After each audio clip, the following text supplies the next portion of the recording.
Chapter 1. The Floor That Wasn't There. Late January in New York makes a man feel as if the city has filed him under expendable. The cold is not dramatic, it is businesslike. On the afternoon, Inspector Kramer came up the front steps of Wolfe's brownstone. It had the bite of a clerk stamping a rejection. I was at my desk with mail that needed answers and would not get them. Fritz had brought coffee and vanished with his quiet competence. Above us, in the plant rooms, Wolfe was certainly correcting an orchid's ambition. When he does that, he is content, and everyone else is safer. The doorbell rang with official impatience. I opened the door and found Kramer, broad and grim, his hat carrying the outside air with it. "Archie," he said, "where is he?" "Upstairs," I told him. "If you brought a warrant for the orchids, it may get complicated." He grunted and came in without ceremony. When Kramer arrives, invitations are just decoration. Wolfe met us on the stairs, descending in his dark suit as if the disturbance had been scheduled. His face was composed, his eyes cool. "Inspector," Wolfe said, "your visit is premature. It is not yet time for dinner." "I didn't come for dinner," Kramer snapped. "No," Wolfe replied. "You came because you have a puzzle, and you dislike puzzles. You cannot solve, Archie. Take my coat." I took his coat because that is one of my duties, along with keeping him supplied with facts and tolerating his certainties. In the office, Wolfe settled behind his desk and regarded Kramer as if he were a document to be sorted. Kramer stayed standing, trying to dominate the room by sheer mass. It does not work here. The chairs dominate. Wolfe dominates the chairs. "We got a body in Ridgeway Tower," Kramer said. Wolfe's eyes did not change. "A body is common. Ridgeway Tower is large, elaborate." "A maintenance contractor," Kramer said. "Warren Pike, scheduled for a routine inspection this morning.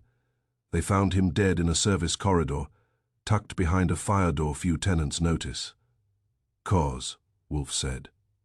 "Blunt force," Kramer replied. "One heavy strike. No robbery. No struggle worth mentioning." Wolfe nodded slightly. "So, a man was struck and left. That does not require my attention. You have homicide detectives." Kramer's jaw tightened. "You'll listen, that corridor is supposed to be sealed. Security swears no outsider could reach it without passing cameras and keycard gates. Yet witnesses swear they saw Pike ride the elevator to the 12th floor, and he was found near the 11th. Wolfe's brows lifted a fraction. "Witnesses are unreliable."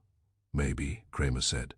"But the elevator log says something stranger. The car traveled upward and skipped a floor without recording a stop." That got Wolfe properly.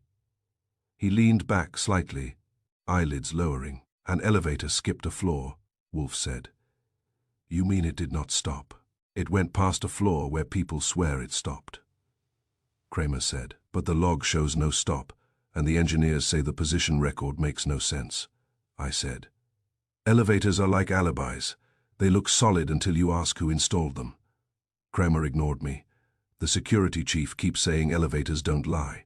Wolfe's voice was dry. "Machines do not lie. They are forced. If the record is false, someone forced it." "That's why I'm here," Kramer said.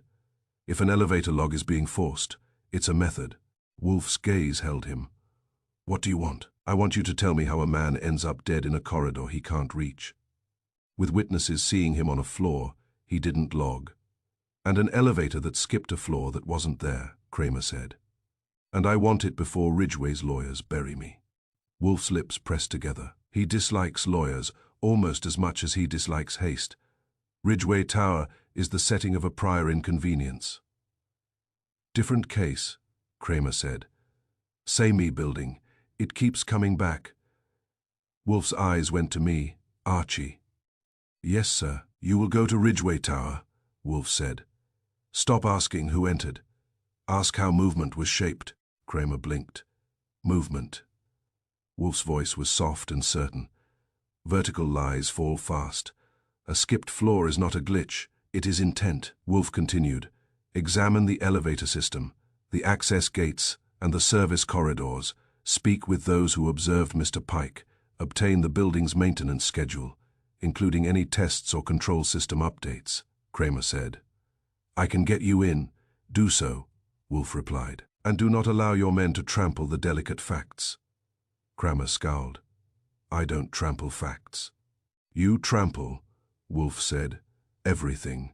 I took my notebook and my coat. As I reached the hall, Fritz appeared and murmured, Dinner will be ready at 7. It will be ready at 8, Wolfe said, without looking away from Kramer. Fritz accepted it. In this house, crime may delay dinner, but only by negotiation. The ride downtown delivered the usual New York sermon of horns and exhaust. Ridgeway Tower rose ahead, glass and steel, too clean to be honest. In the lobby, I met Sergeant Stebbins, bouncing with his notebook. Mr. Goodwin, he said. Inspector Kramer said, you were coming. He says many things, I told him. Show me facts, keep the adjectives.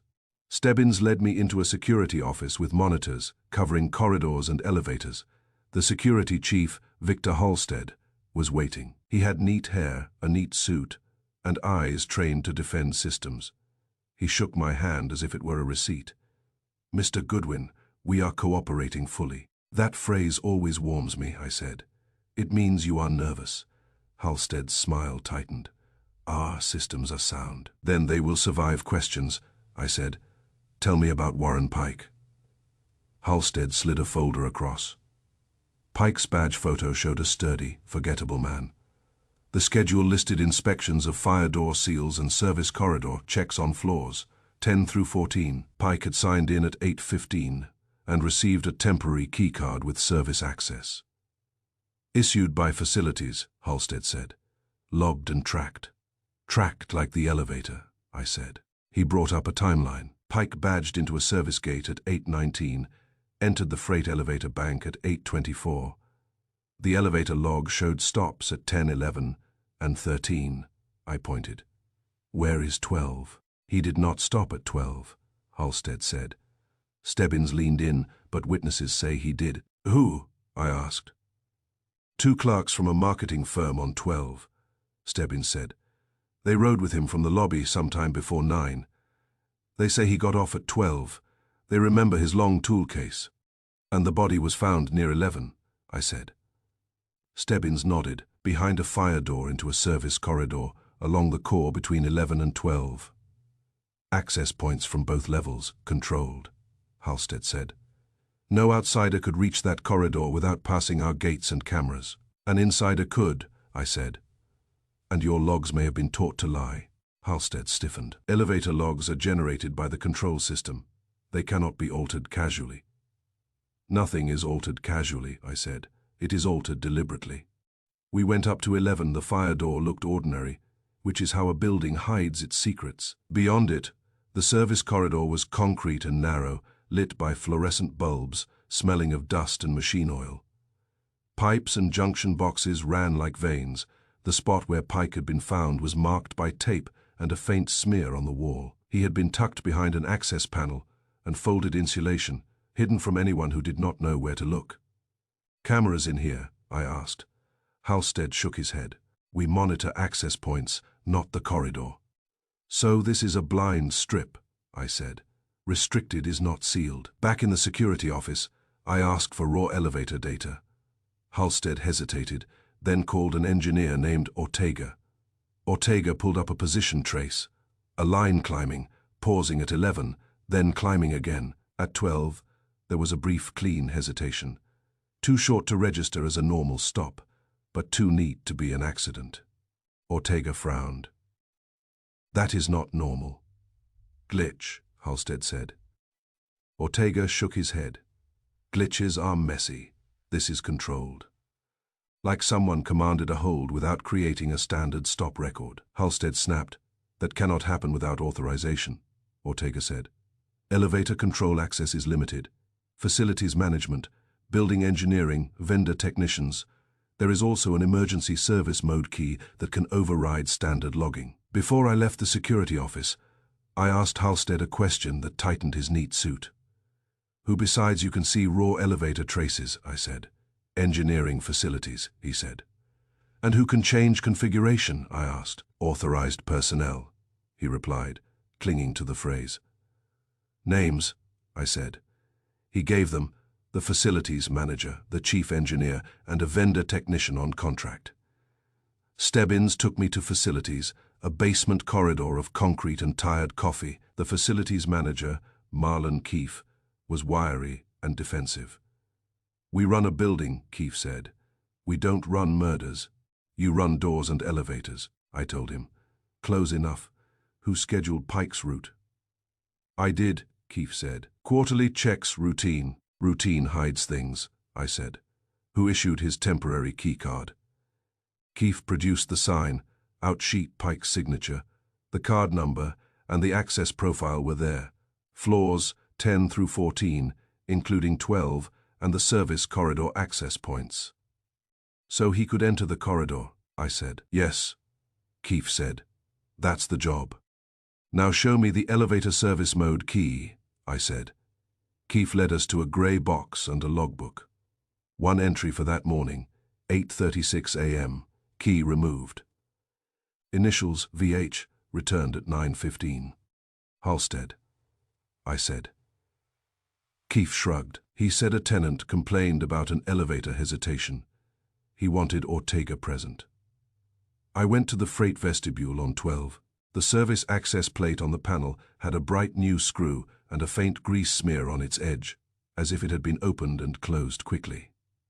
"That means someone was in the panel," I told Stebbins. "A mechanic, or a man pretending." We returned to Halstead. "Why did you sign out service mode at 8:36? I asked. "Tenant complaint," he said. "Diagnostic procedure." "Then Ortega will confirm," I said, "and the diagnostic record will exist." His eyes flicked away for an instant, and that was not procedure, that was calculation. Only then did I go speak to the witnesses on 12. On 12, the marketing firm looked like optimism had been stapled to the walls. The two clerks, Elise Marrow and Dana Lott, sat with a manager hovering behind them, eager to prove cooperation and terrified of scandal. "We got on at the lobby," Elise said. He was already inside. Contractor badge, long case, like a toolbox but longer. Dana nodded. He held it upright because the elevator was crowded. He said, "Excuse me," polite-like. "He got off at 12, Elise said. Doors opened. He stepped out first. "Did he look ill?" I asked. "No," Dana said. "Normal, maybe tired." "Did anyone else get off with him?" I asked. They shook their heads. "Just us," Elise said. "We were going to our office." "Did you see him after he stepped out?" I asked. "No," Dana said. We turned toward our suite. I asked one more question. The case, any markings? Elise thought. A strip of red tape near the handle, like someone labels equipment. That was useful. Men who carry tool cases label them. Men who carry permission label it too, sometimes by accident. When we left the firm, Stebbins said, "So the doors opened at 12. "Either they opened," I said, "or two people have the same false memory. I will take the doors." We went back down to 11 and into the service corridor again, because places hold information longer than people do. Near the taped area, I spotted the small plastic piece the technician had bagged. The evidence man had returned with a quick note from the lab desk. It was part of a key fob housing used on Ridgeway's elevator service mode. Key ring snapped clean as if forced. I looked at Stebbins. Service mode was used, and not gently. Stebbins swallowed. "So Halstead's diagnostic story is shaky." "Shaky is generous," I said. "If Halstead signed out the key for a diagnostic, why break the fob? Diagnostics do not require violence." We stood in that narrow corridor with pipes humming, and I could almost see the morning as it happened. Pike guided into a space where no tenant wanders, an elevator commanded to forget a stop, a tool case that might be more than tools, and a security chief who wanted everyone to believe the building could not be tricked. Buildings can be tricked. They are designed by men, and men are easy to tempt. What I needed now was the missing case, and the reason Pike had been worth the trouble. Because you do not teach an elevator to lie for nothing. Back in the lobby, I called Wolfe. He answered, calm. Wearport. Victim Warren Pike, maintenance contractor, signed in at 8:15, issued a temporary service keycard, I said. Witnesses confirmed the elevator doors opened at 12, and Pike exited carrying a long case marked with red tape. Official log shows stops at 11 and 13, no stop at 12. Raw position trace shows a controlled hesitation at 12. Engineer says service mode can open doors without generating a standard stop record, requiring authorization. Facilities log shows the service mode key signed out at 8:36 a.m. by Security Chief Victor Halstead and returned at 9:15. A fragment of the key fob housing was found near the body, snapped clean as if forced. Wolfe said. So the flaw was there, but the record denies it, and the key required to deny it was handled by the security chief. Exactly, I said. Then your next step is obvious, Wolfe replied. Find the case, find who wanted it, and determine whether Mr. Pike was lured to 12 or merely passed through it. Also whether Halstead is clumsy or criminal, I said. Wolfe's voice was quiet. He is one of those. Yes, do not accept the word diagnostic unless it comes with documentation. Understood. One more thing, Wolfe said. Do not accept the word glitch. Glitches do not choose a single flaw to deny. I ended the call and watched the elevator doors open and close with their usual innocent manners. People stepped in, people stepped out, and the tower swallowed them all. But Warren Pike had become something else. He was a problem hidden behind a fire door and a flaw the log swore was never used. A flaw denied. A man dead, a missing tool case, and a service key with a broken fob. That meant intent. Chapter 2. Witnesses who miscount. If you want to learn how little faith you can place in human certainty, spend a morning asking people what floor they got off an elevator on. They will tell you with confidence, with indignation, and occasionally with a look that implies you are insulting their intelligence. They will be wrong often enough to make you consider taking stairs forever. I started the day in the brownstone with Wolfe reminding me that the world is full of confident errors, and that he, unfortunately, was the appointed corrector. He had finished breakfast in the dining room with Fritz's help, the kind of breakfast that makes you forgive crime temporarily. The smell of coffee, eggs, and something involving butter lingered in the hall. Wolfe was already drifting toward the stairs, drawn upward by the gravity of orchids. He paused at the first step when he saw me with my notebook and coat. Mr. Goodwin, he said, you will not allow witnesses to dictate reality. I never do, I said. They insist anyway. Wolfe's eyes narrowed. They insist because elevator rides feel automatic. They remember expectation, not fact. You will separate those. I'll interrogate the expectation, I said. Wolfe approved that with a faint tightening of his mouth. Also, do not accept the phrase, offline for maintenance.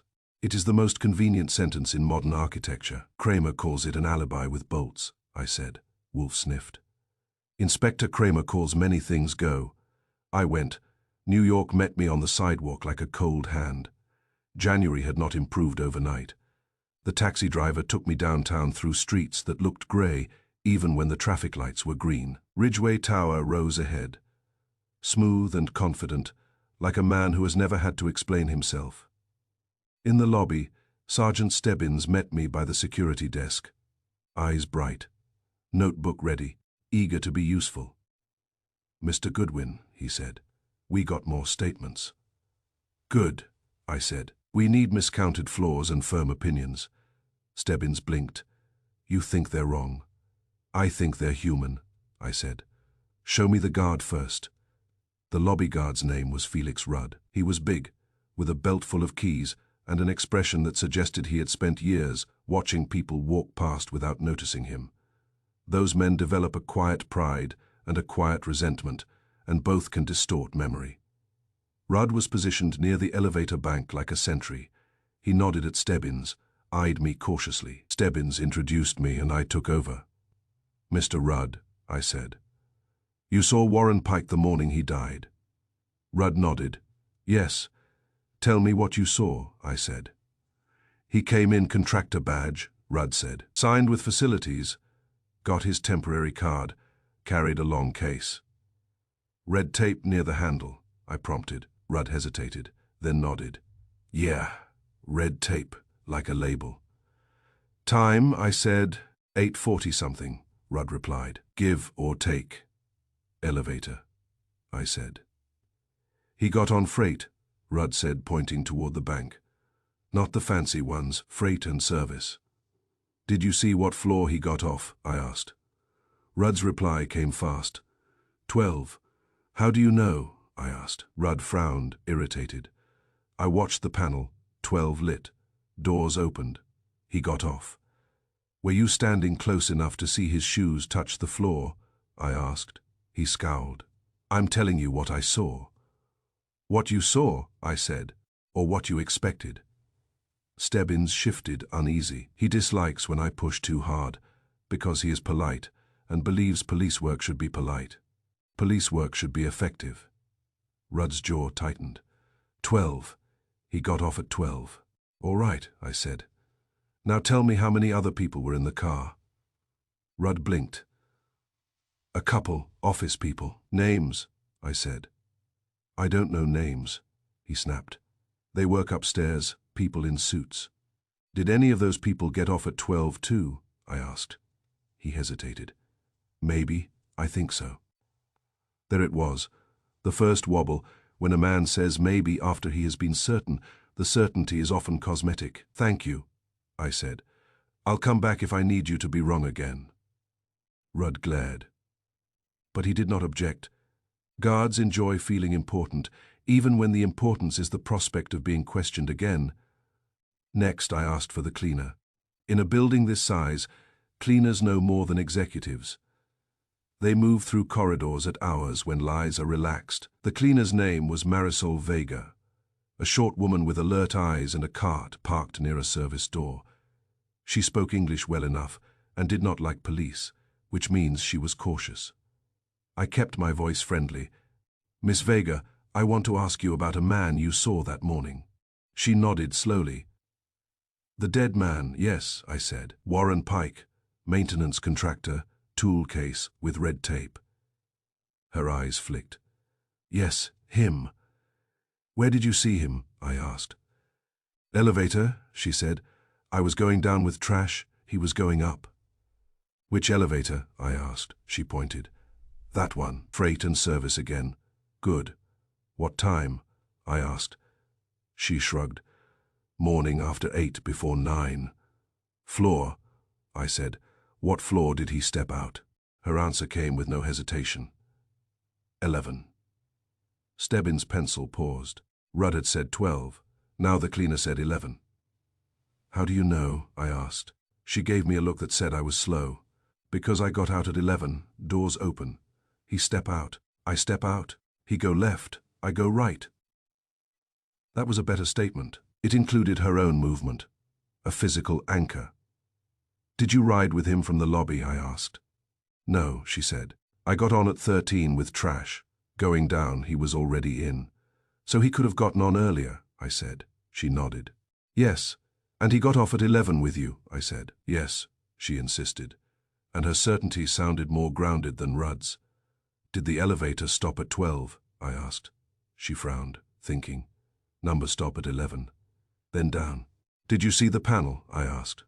She shook her head. I don't watch panel, I watch my cart.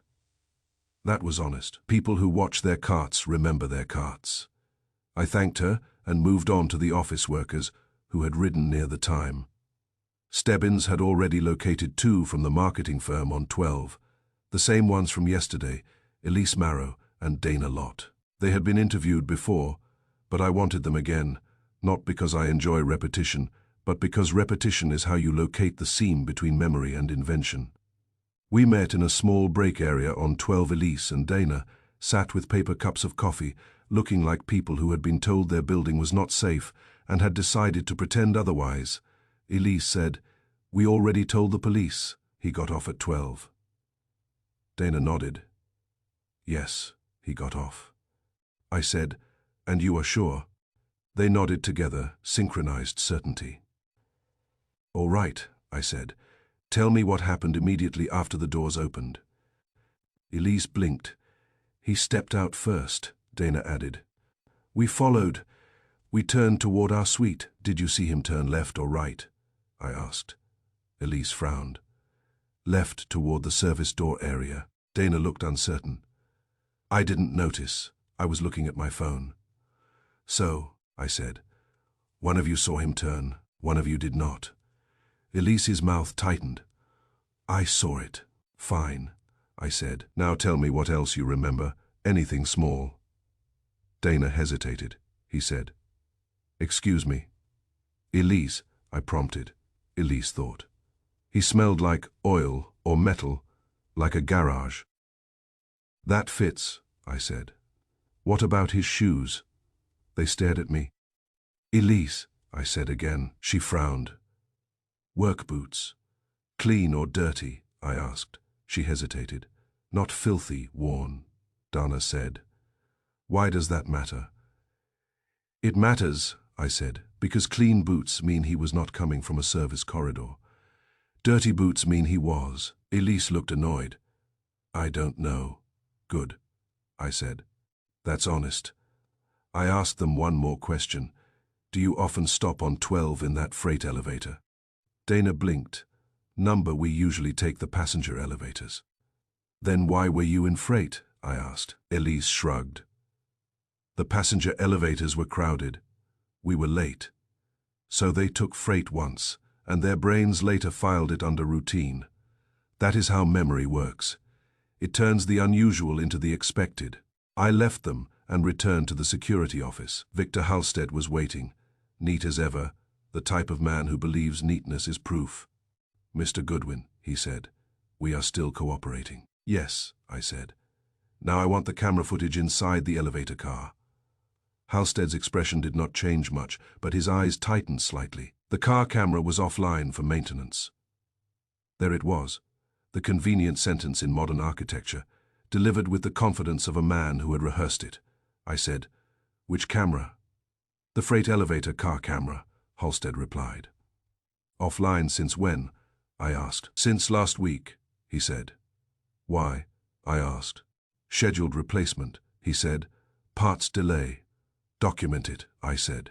We have records, he insisted. Then show me, I said. He hesitated, then said, Our engineering department maintains those records. I'll speak to engineering, I said.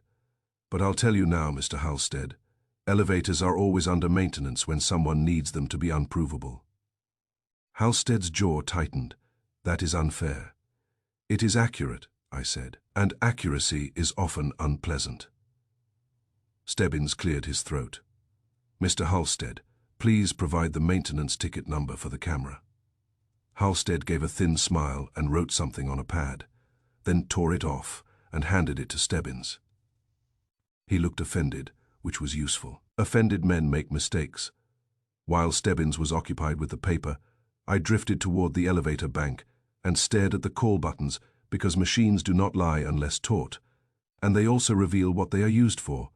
The call button panel for floors 11 and 12 was in the lobby. 11 was worn shiny, polished by thousands of fingers. 12 was dull, almost untouched. I pointed. Stebbins, look. He leaned in. 11 is worn, 12 hardly used.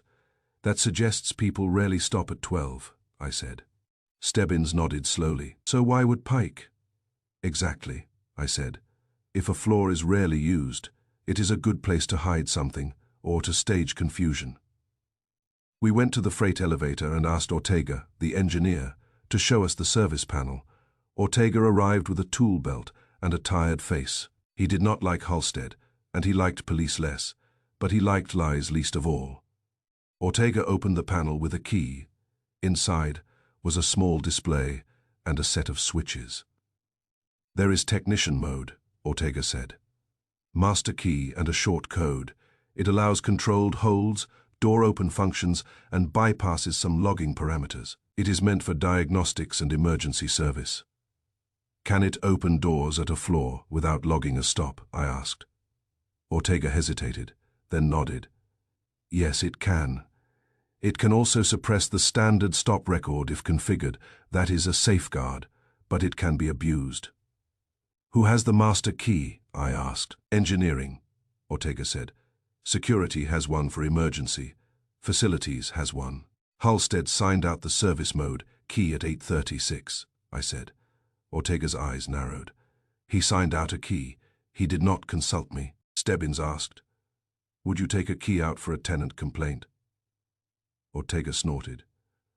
"Not at 8:36 with no call to engineering. If there was a complaint, you call me. If you do not call me, you are not diagnosing. You are doing something else." We returned to the security office, and Halstead's neat composure was beginning to feel like an insult. "Mr. Halstead," I said, "I have 3 witness statements. The lobby guard says Pike got off at 12. A cleaner says he got off at 11. 2 office workers say 12, but their details wobble. I have buttonware that suggests 12 is rarely used. I have a service panel with technician mode and a master key. I have your statement that the elevator car camera was offline for maintenance, and I have no documentation yet." Halstead's smile stayed thin. "Witnesses misremember." "Yes," I said. "That is why I focus on machines. But machines require keys." Halstead's eyes hardened. "Are you accusing me?" "I'm accusing your building of being too convenient," I said. "And I'm asking who can make a machine mislead honest men." Halstead stiffened. "Only authorized personnel." "Names," I said again. He gave them reluctantly: Ortega, the chief engineer, the facilities manager Keefe, and himself. Stebbins looked at me, and I could see the question in his eyes. "Which one is lying?" I said. "We need Wolfe." I called Wolfe from the lobby, because I wanted his voice in my ear before I went further. He answered calmly, as if he had been waiting for the call between orchid inspections. "Yeah, port," Wolfe said. "Witnesses miscount." I told him, "Lobby guard insists Pike got off at 12. Cleaner insists 11. 2 office workers say 12, but their details are soft. Security Chief Halstead says the elevator car camera was offline for maintenance. The call buttons show 11 worn shiny, 12 barely touched, suggesting 12 is rarely used. Elevator service panel has technician mode, accessible with a master key and a short code. Engineer says technician mode can open doors and suppress standard stop logging." Wolfe's voice sharpened slightly, and the phrase, "offline for maintenance," has appeared. "Yes," I said. Wolfe made a sound of contempt. "Predictable." "Also," I added, "service mode key was signed out yesterday morning by Halstead at 8:36, and a key fob fragment was found near the body." Wolfe was silent for a beat, and I could picture him in his office, eyes half closed, arranging the facts as if they were chess pieces. "Mr. Goodwin," he said, "the witnesses are unreliable by nature, but their inconsistency is useful. It indicates that the event was engineered to create doubt. The important fact is not which floor Mr. Pike exited. It is that someone wanted different people to remember different floors." "That's cheerful," I said. "So the confusion is part of the method." "Precisely," Wolfe replied. "Find who benefits from confusion. Find also the missing object. The tool case. It is either the lure, the payload, or the excuse." "I'm working on it," I said. "And the security chief," Wolfe added. "Do not trust him. Men who guard systems develop arrogance. Arrogance becomes carelessness. I'll keep that in mind," I said. "Anything else?" Wolfe's voice was quiet. "Yes, find the person who can make a machine mislead honest men." He hung up, and I stood for a moment, staring at the elevator doors as they opened and closed, swallowing people and spitting them out, all of them confident that the floor numbers meant what the signs said. Confidence is a fragile thing in a building full of keys. I went back to Stebbins and said, "We are going to do 3 things. First, we get documentation on the offline camera. Second, we pull every access log for technician mode use and service corridor doors between 8 and 9 that morning. Third, we find Warren Pike's tool case." Stebbins nodded quickly. "How do we find the case?" "We start with the obvious," I said. "He did not carry it into the morgue, so it is either hidden in the building or carried out by someone with the right kind of confidence. Stebbins swallowed. Like security? Or like a contractor, I said. In New York, a man with a tool case is invisible. As we moved toward the service corridors again, the tower hummed around us, busy and careless, full of people who believed elevators were automatic and memory was accurate. Somewhere behind a fire door, a man had died because a floor was made to vanish. And somewhere in Ridgeway Tower, someone had taught a machine to lie. Chapter 3. Wolfe recalculates the route. If you want to see Nero Wolfe in his purest element, do not watch him when he is flattering a district attorney or dismissing a client. Watch him when a machine has lied and a man has died, and the lie is tidy. Tidy lies offend Wolfe, the way a wilted orchid offends him. Both suggest neglect, both suggest someone believed appearances were enough. I came back to the brownstone late that afternoon with my notebook full and my patience thin. New York was performing its usual winter routine outside, the kind that makes you feel as if the sidewalks were built to test your balance and your temper. Inside, the house had its own climate. The warmth met you at the door, the rugs softened the noise. Fritz moved in the background like a man who knows the value of silence. From the dining room came a smell that suggested Fritz had decided to fight the season with butter. Wolfe was in the office, of course seated behind his desk with a book open in front of him that he was not reading. When Wolfe is waiting for facts, he pretends to read. It is one of his small hypocrisies and one of my small pleasures. He looked up when I entered. "Your port," he said. "Witnesses miscount security claims maintenance. Elevator buttons suggest 12 is rarely used. Service mode exists," I began. Wolfe's eyes narrowed slightly. "Yes, I recall your earlier recital. You have more." "Kramer has more," I said. "He is getting a control log." Wolfe's brows lifted. "A control log is superior to a witness." "It is," I agreed. "Unless someone taught it to lie too." Wolfe's mouth tightened faintly. "That is the question. Go back. Obtain the log. Obtain the work order. And, Mr. Goodwin, do not allow the building to drown you in procedure." "I won't," I said. "I'll drown it first." Wolfe accepted that as close enough to obedience and returned to his waiting posture. I grabbed my coat and went right back out, because the fastest way to irritate Wolfe is to be slow, and the second fastest is to come home without something he can use. At Ridgeway Tower, I met Kramer in a conference room that smelled of cheap coffee and expensive panic. Kramer was at the table with a folder, his hat on his knee, and the face of a man who would like to arrest the building itself. Stebbins was there too, practically vibrating. Kramer looked up. "Goodwin, you're in time. We got the elevator control log." "That sounds like a document," I said. "Which means you are happy." "I'll be happy when I've got cuffs on somebody who deserves them," Kramer snapped. Then he slid the papers across. I read at 8:18 a.m. there was an entry labeled Priority Run with an override flag. It listed a sequence of selected floors to bypass, and it did something even more interesting. It recorded the car's travel as continuous movement, with only the standard stops logged, even if the car was commanded to pause briefly under technician control. I looked up at Kramer. "So the elevator did not glitch, it obeyed," Kramer grunted. "Priority Run overrides normal stops, bypasses selected floors. It can appear to skip without recording stops if the system is configured to treat the pause as service activity. That means someone can create a hidden stop," I said. Stebbins nodded eagerly. "Like a stop between counted floors." Kramer jabbed a finger at the log. "Exactly. And that Priority Run requires authorization. It's not something a tenant requests." "Who authorized it?" I asked. Kramer's mouth tightened. "The log shows it was initiated by an access credential tied to building security, not the guard desk, the admin credential." I did not need him to say the name, but he did anyway. "Victor Halstead," Kramer said. I sat back. So our neat security chief was not diagnosing, he was directing traffic. Kramer's eyes were hard. We brought him in. He gave me the same song about a tenant complaint. "Does the complaint exist?" I asked. Kramer snorted. "Not yet. It may be in the same place as the elevator car camera footage." Stebbins cleared his throat and said, "We got Warren Pike's work order too." He slid another sheet toward me, looking proud, as if he had personally typed it.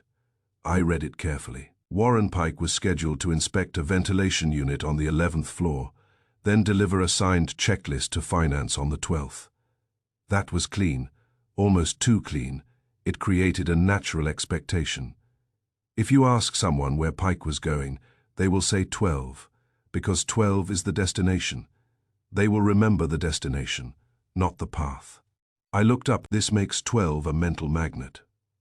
Kramer nodded. Exactly. Everyone assumes 12 because it's where he was supposed to end up, not because it's where he died. Stebbins added, and his tool case is missing. Still, I said. Kramer's face tightened.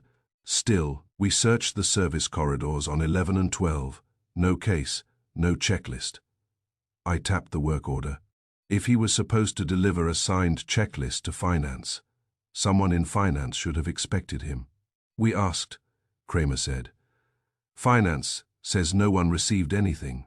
That's a polite answer, I said. I want the real one. Kramer scowled. Go ask. I'll be here wrestling Halstead. That sounded like entertainment, but I went to finance because the dead man's last errands were likely to point at the living.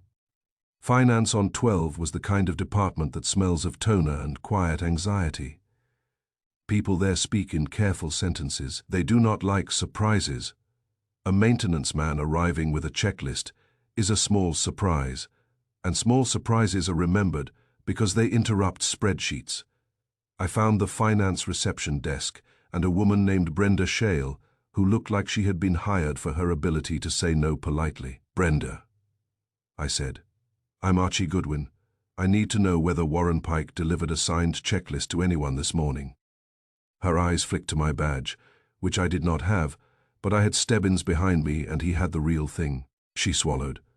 We already spoke with the police. I like repetition, I said. It makes the truth tired. Who was expecting the checklist? Brenda hesitated. It was routine. Facilities sends checklists to our compliance file. Who maintains the compliance file? I asked.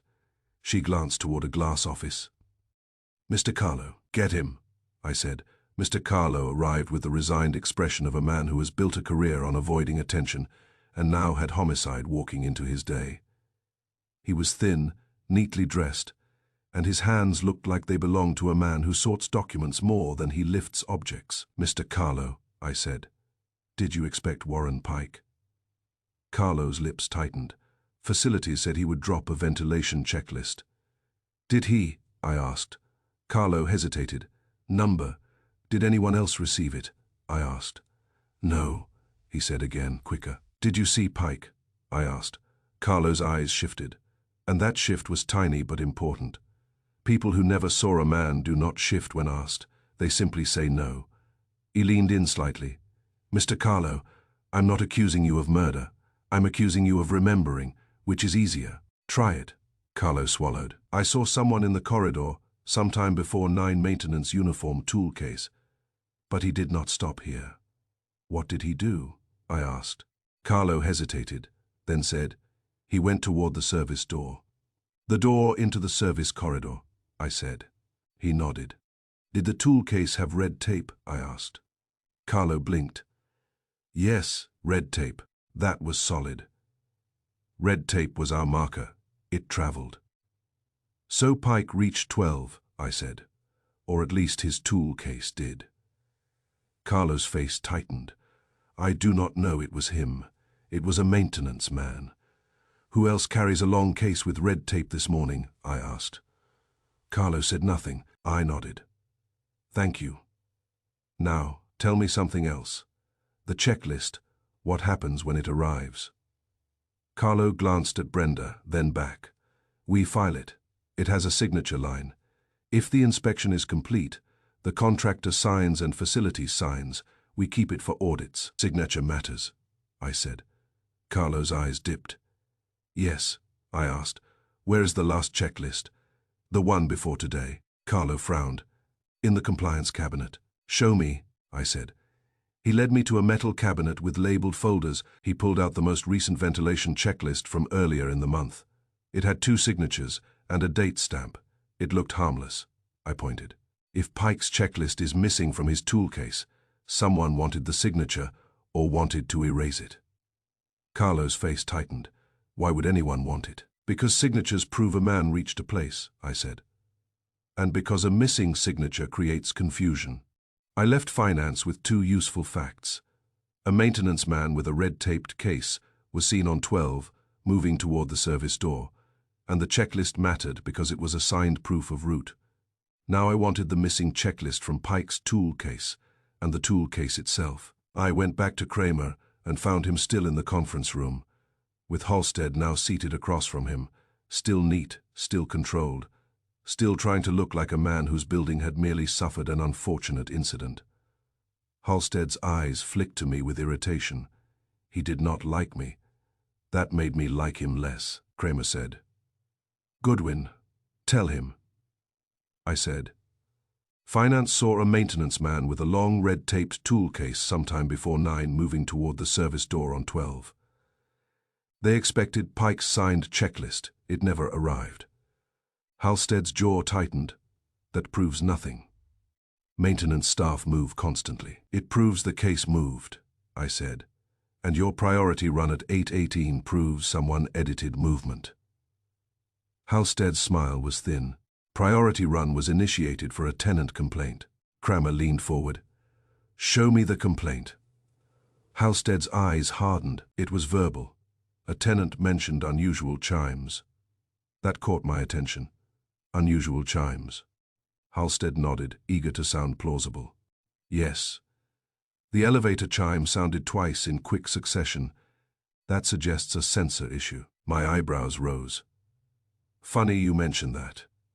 We have a witness report of the chime sounding twice, like a stop that wasn't announced. Kramer's eyes snapped toward me. Who?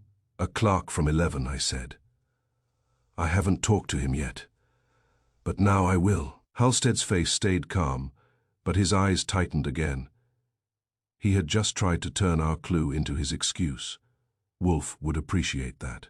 It meant Halstead knew which details mattered. Kramer said, Enough. Halstead, the control log shows your admin credential initiated the priority run. It shows the run would bypass selected floors and could suppress standard stop records. That's not a tenant complaint, that's choreography. Halstead's voice rose slightly. Security has authority to initiate diagnostic runs. Authority is not innocence, I said. Halstead's eyes flashed. You are not law enforcement. No, I said. I'm worse. I'm curious. Kramer slammed a palm lightly on the table. Halstead, where is Warren Pike's tool case? Halstead stiffened. I do not know. Kramer's gaze was hard. Did you see him? Halstead's jaw tightened. I saw him sign in. At what time? Kramer asked. Halstead hesitated. Around 8:15. Kramer said. Where did he go? Halstead said. Service corridors. Kramer leaned back, disgusted. You're giving us air, I said. Let me talk to the 11, floor witness about the chime. Then I want the service door alarm logs. Halstead said quickly. Service door alarms were under testing. Kramer's eyes narrowed. Testing when? Halstead hesitated again. The hesitation was becoming a habit, I said. Between 8:10 and 8:30. Halstead's face tightened. Kramer's voice went hard. How do you know the testing window, if you're just remembering now? Halstead said. Because facilities schedules tests. Then the schedule exists, I said, and it will show who requested it. Kramer pointed at Stebbins. Go get it. Stebbins left at a trot, grateful to have a job that did not involve staring at Halstead. I went to 11 and found the witness who heard the chime. He was a young man in a suit who worked for a law firm and looked annoyed that his day had been interrupted by a dead maintenance man. His name was Evan, which I found amusing given our earlier Nolan troubles in another case. But New York recycles names the way it recycles newspapers. Evan said, Yes, I heard it. The elevator chime went twice. Ding, ding, quick, like it changed its mind. What time? I asked. About 8:25, he said. Where were you? I asked. Near the freight vestibule, he said. I was waiting for a file delivery. I heard the chime, then the doors did not open on the public side. It sounded like a stop, but nothing happened. Then the elevator continued. Doors did not open, I said. Not the public doors, he insisted. I didn't see them, but I heard the chime, and it was wrong. That was good. A hidden stop could have occurred with a service door opening into the service corridor instead of the public corridor. If someone had disabled the service door alarm, they could open the service door quietly during a priority run. It went back to Kramer with that, and Stebbins returned at the same time carrying a paper. Stebbins said, "Facilities alarm test schedule 11 floor service door alarm was disabled for testing between 8:10 and 8:30. Kramer's eyes snapped to Halstead. Who requested the test? Stebbins pointed at the request line. Security. Requested by Victor Halstead. Halstead's neatness finally cracked. Not much, but enough. His lips parted, his eyes sharpened, his shoulders lifted, then dropped. He looked like a man who had expected the building to protect him, and realized the building keeps records too well. Kramer leaned forward. So at 8:10 you disable the 11 service door alarm for testing. At 8:18 you initiate a priority run that can suppress stops. At 8:25 a witness hears a double chime like a hidden stop.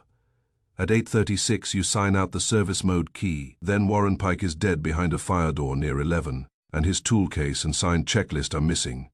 You want to keep calling this a tenant complaint. Halstead's voice was tight. I did not kill Pike. Kramer's face hardened. I asked you about the alarm test and the priority run. Answer those. Halstead swallowed. We had concerns about the 11 service door. It had been triggering falsely. We needed to test it. The priority run was to check the elevator behavior under load conditions. That sounds like a training manual, I said. It doesn't sound like a morning when a man dies. Halstead's gaze snapped to me. You are twisting. I'm straightening, I said.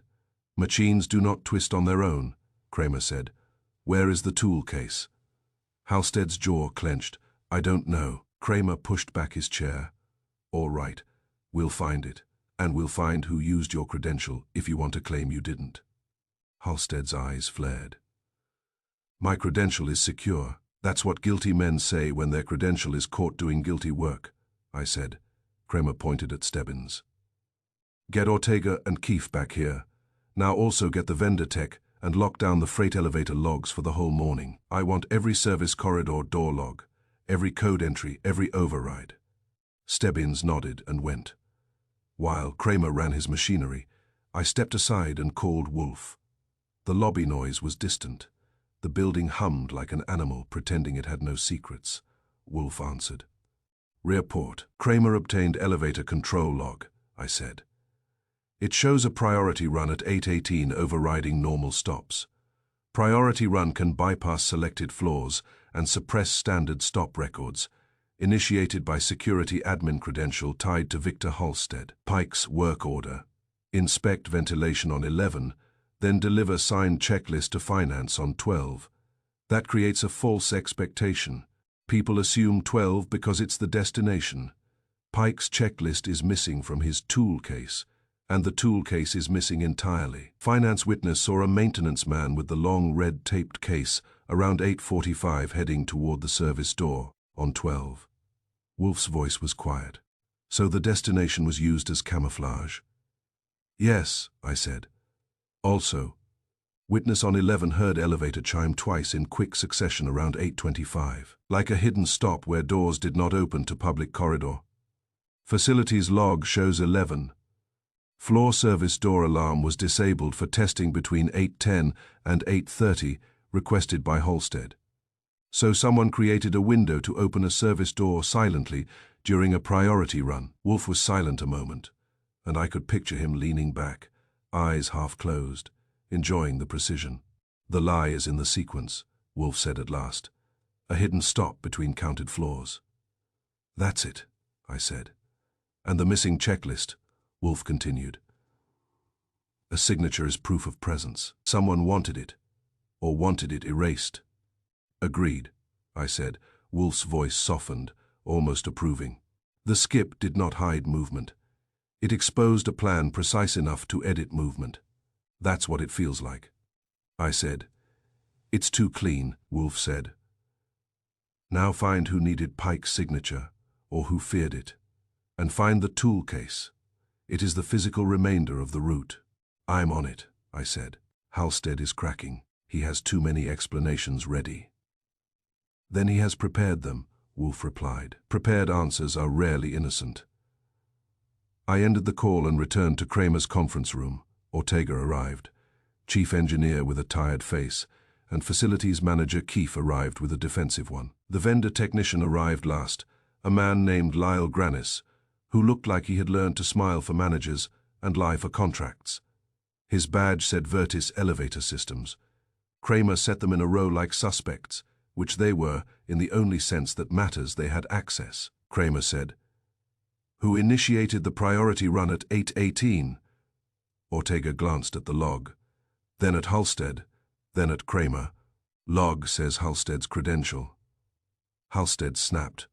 I told you, tenant complaint. Kramer ignored that. Who can initiate a priority run besides security admin? Granis said smoothly. Authorized administrators and vendor technicians. Kramer's eyes narrowed. Can vendor technicians spoof a credential? Granis blinked too long. Number Ortega snorted. Yes, if they have access to the control console.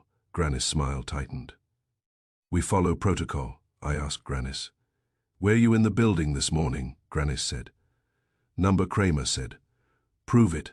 Granis' smile flickered. Our dispatch records. Kramer nodded. We will get them. I asked Keefe. Why was the 11 service door alarm disabled for testing? Was it actually faulty? Keefe shrugged. It had false triggers. Halstead wanted it tested. Ortega said. It wasn't faulty. It was sensitive. There's a difference. Kramer's gaze stayed hard, so disabling it removed a safeguard. Keefe's mouth tightened. Temporarily. Temporarily is long enough to kill a man, I said. Halstead's face reddened. This is ridiculous. You're turning maintenance procedures into murder. Kramer leaned forward. They were turned into murder. That's the point. Wolfe's voice was not in the room. But his method was. The sequence was tightening into something coherent. Pike's route, the priority run, the disabled alarm, the double chime, the missing checklist, the missing case. Someone had edited vertical movement like a ledger, removing a line and expecting no one to notice. But Wolfe always notices the missing line. By the time I left Ridgeway Tower that evening, the lobby was quieter, and the air outside sharper. I paused at the curb and looked up at the building's glass face. Inside, lights were on in offices where people worked late, believing their floors were honest, and their elevator rides were automatic. They were not. Somewhere inside that tower, a maintenance man had been guided into a corridor behind a fire door and struck down. Someone had used a destination to plant an expectation, used a priority run to create a hidden stop, and used a disabled alarm to open a service door without consequence. The skipped floor was not a glitch. It was intent. And now, with the route recalculated, we were ready to find the person who had written it. Chapter 4, The Hidden Stop. The nice thing about a modern office tower is that it contains everything required for civilization, including heat, light, coffee, and the belief that all movement is accounted for.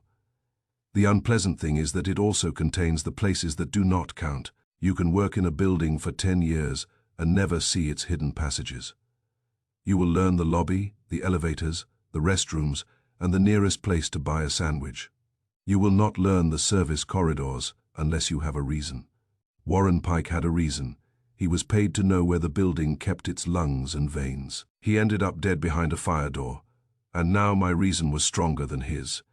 I went back to Ridgeway Tower in the early afternoon with Stebbins and one of Kramer's plainclothes men, because Kramer likes me unescorted about as much as Wolfe likes me whistling upstairs near the orchids. The lobby was busy, but the mood had shifted. People were speaking a little more softly, and the security desk was a little too upright. Fear does that. It sharpens posture. Victor Halstead was in the security office again, looking as if he had spent the night polishing his explanations. Kramer was not there yet. That was fine. Kramer on an empty stomach is a hazard, Stebbins said. Inspector wants you to examine the 11th floor corridor again. He wants a lot of things, I said. I want answers. Show me the fire door. We took the freight elevator up, and I watched the control panel as if it were a witness that might faint. Floors lit and dimmed with obedient little lamps. 11 arrived, the doors opened, and we stepped into a corridor that smelled like a building trying not to be noticed. The fire door was where I had seen it before, painted the same pale color as the wall, marked with regulation signage that tenants rarely read. It looked like nothing. That is how it had done its work. Stebbins pointed. Here, I remember, I said. Open it. The plainclothes man produced a key, and we stepped through. Inside, the air changed. It always does. On the public side, buildings smell like carpet and filtered air. On the service side, they smell like metal, dust, and the faint dampness of pipes.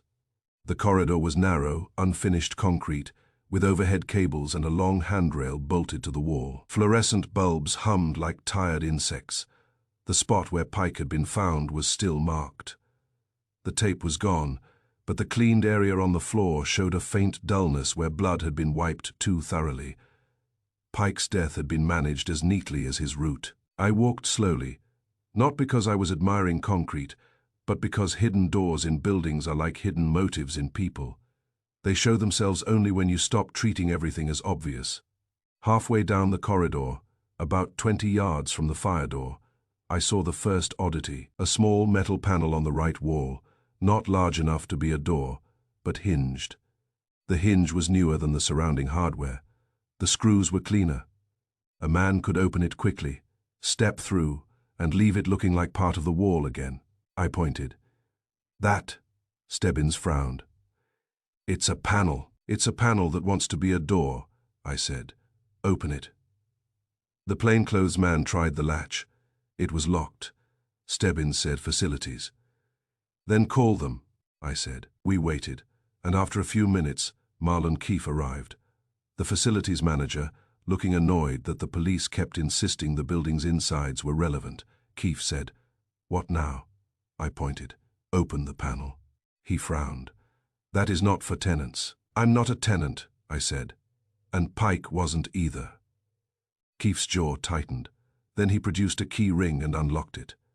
The panel swung inward with a quiet scrape, revealing a narrow gap, and beyond it, a short passage lit by a dim utility lamp. Stebbins peered in. That's not on any map, Keefe said quickly. It is on our internal map. It is an operations passage. Operations passage to where? I asked. Keefe hesitated. To a mezzanine storage area. A mezzanine, I said. Between floors. Keefe shrugged. Yes, used for supplies equipment. It is not listed on tenant directories. Perfect, I said. Perfect for a meeting that must not exist. Keefe stiffened. We don't hold meetings there. You don't hold murder there either, I said. Yet here we are. We stepped into the passage. It sloped upward slightly, and after a few yards it widened into a cramped storage area that felt like a secret the building had been keeping out of embarrassment. Metal shelving lined the walls. Boxes were stacked. Old signage and rolled carpet lay in a corner. There was an industrial ladder bolted to one side, and on the far wall a second door, heavier, with a metal latch. Stebbins looked around with interest. This is real. Oh, it's real, I said. It just isn't counted. Keefe said, defensive. This is used by building operations. It is secure. Secure means someone has keys, I replied. I walked toward the far door. The latch was scratched, not deeply, but in a way that suggested something had been caught and pulled. I ran my finger lightly along it and came away with a faint trace of fabric fuzz. Stebbins said, The lab found jacket fibers. Then this latch is our collector, I said. Kramer will enjoy that. Keefe's face had gone pale. I did not know this was here. You manage facilities. Stebbins said, surprised. How do you not know? Keefe's voice tightened. I know it exists. I did not know a man was dragged through it. I looked at the latch again. A man could be guided through here, maybe not dragged fully, but pulled. A coat sleeve could snag, leaving fibers behind. That would fit a struggle that was brief but physical. I stepped back and surveyed the storage area more carefully. The shelves held boxes labeled with building operations codes. Nothing remarkable. Then my eyes caught a smear on the handrail near the entrance, right where a person would grip while stepping up from the passage. It was not oil, it was not dust. It was a dark grey stain with a faint sparkle. I leaned in, rubbed a gloved finger lightly, and looked at the residue. Printer toner, I said. Stebbins blinked. Toner? Here? Keefe frowned. We store supplies, sometimes paper. Toner belongs in a printer room, I said, not on a handrail in a hidden mezzanine.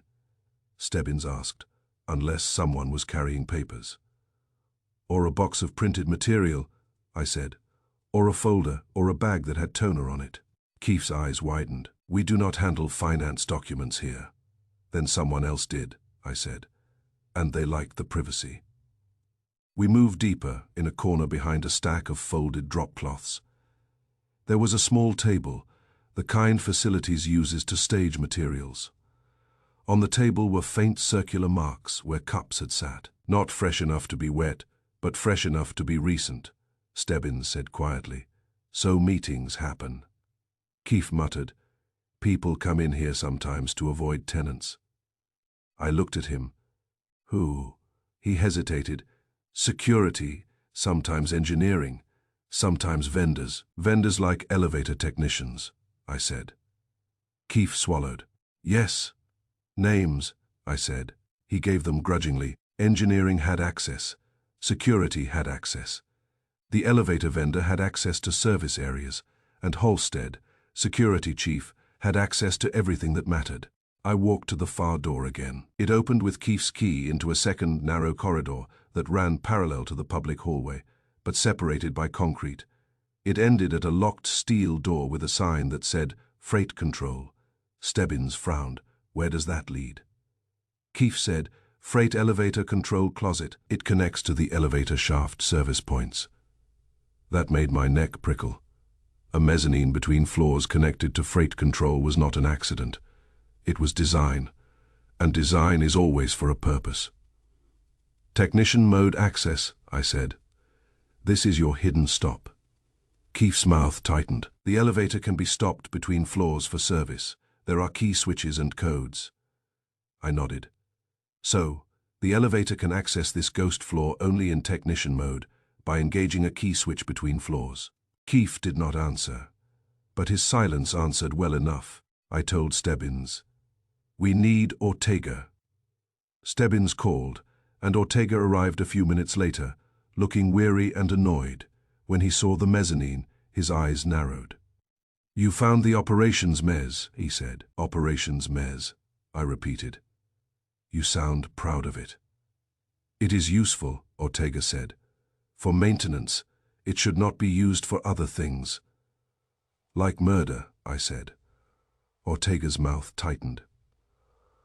Yes, I pointed at the freight control door. Explain to me how you can make an elevator appear to skip a floor. Ortega sighed. Technician mode. You can command a priority run, bypass normal calls, and you can do a leveling hold.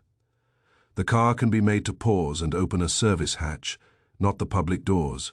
It can connect to a service landing, like this mez. Does it register a stop? I asked. Not as a standard stop, Ortega said. It can register as a service event. It depends on configuration. And the configuration can be set to make it look like nothing happened, I said. Ortega's eyes narrowed. Yes, if someone wants it that way. Stebbins asked, who can do that? Ortega glanced at Keefe, then at me. Engineering, vendor tech, security admin if they have the access key and code. Halstead, I said. Ortega did not say yes, but his face did. I pointed at the toner smear. Explain that. Ortega frowned. Toner should not be here. Unless papers were handled here, I said, documents exchanged. Ortega's eyes shifted. Operations uses this space sometimes to store printed maintenance logs. Printed maintenance logs do not smear toner on a handrail, I said. Toner smears when it is fresh, when someone carries a cartridge, or when someone carries a stack of papers that rubbed against something dusty with toner, Stebbins said. So someone came here with documents, I said. Or someone came here to get a signature. That brought Pike back into focus. Pike's work order included a signed checklist delivery to finance on 12. A signature proves completion. A signed checklist becomes a small official truth. It might also become a bargaining chip or a threat if the checklist contained something someone wanted hidden. I asked Keefe what was on Pike's checklist. Keefe shook his head. Ventilation inspection items. Which unit? I asked. Keefe looked at the work order copy Stebbins had and read. Unit 11, -3, serves floors 11 and 12 in the core. Ortega's eyes narrowed. That unit is tied to the mezzanine venting as well. I looked at him. So the unit Pike was to inspect is connected to this hidden area. Ortega nodded slowly. Yes, the operations mezz shares ductwork and access panels. That made Pike's route even neater. He was legitimately headed toward a system connected to the ghost floor. He could be brought here under the pretext of inspection, and no tenant would question it. Stebbins asked, "So why was he killed?" I said, "Because he saw something, or because he had something." "Like a signature," Stebbins said. "Like a signed checklist," I replied. "Or like a missing document." We went back to the latch where the fibers clung. I took photos and had the plainclothes man bag a sample.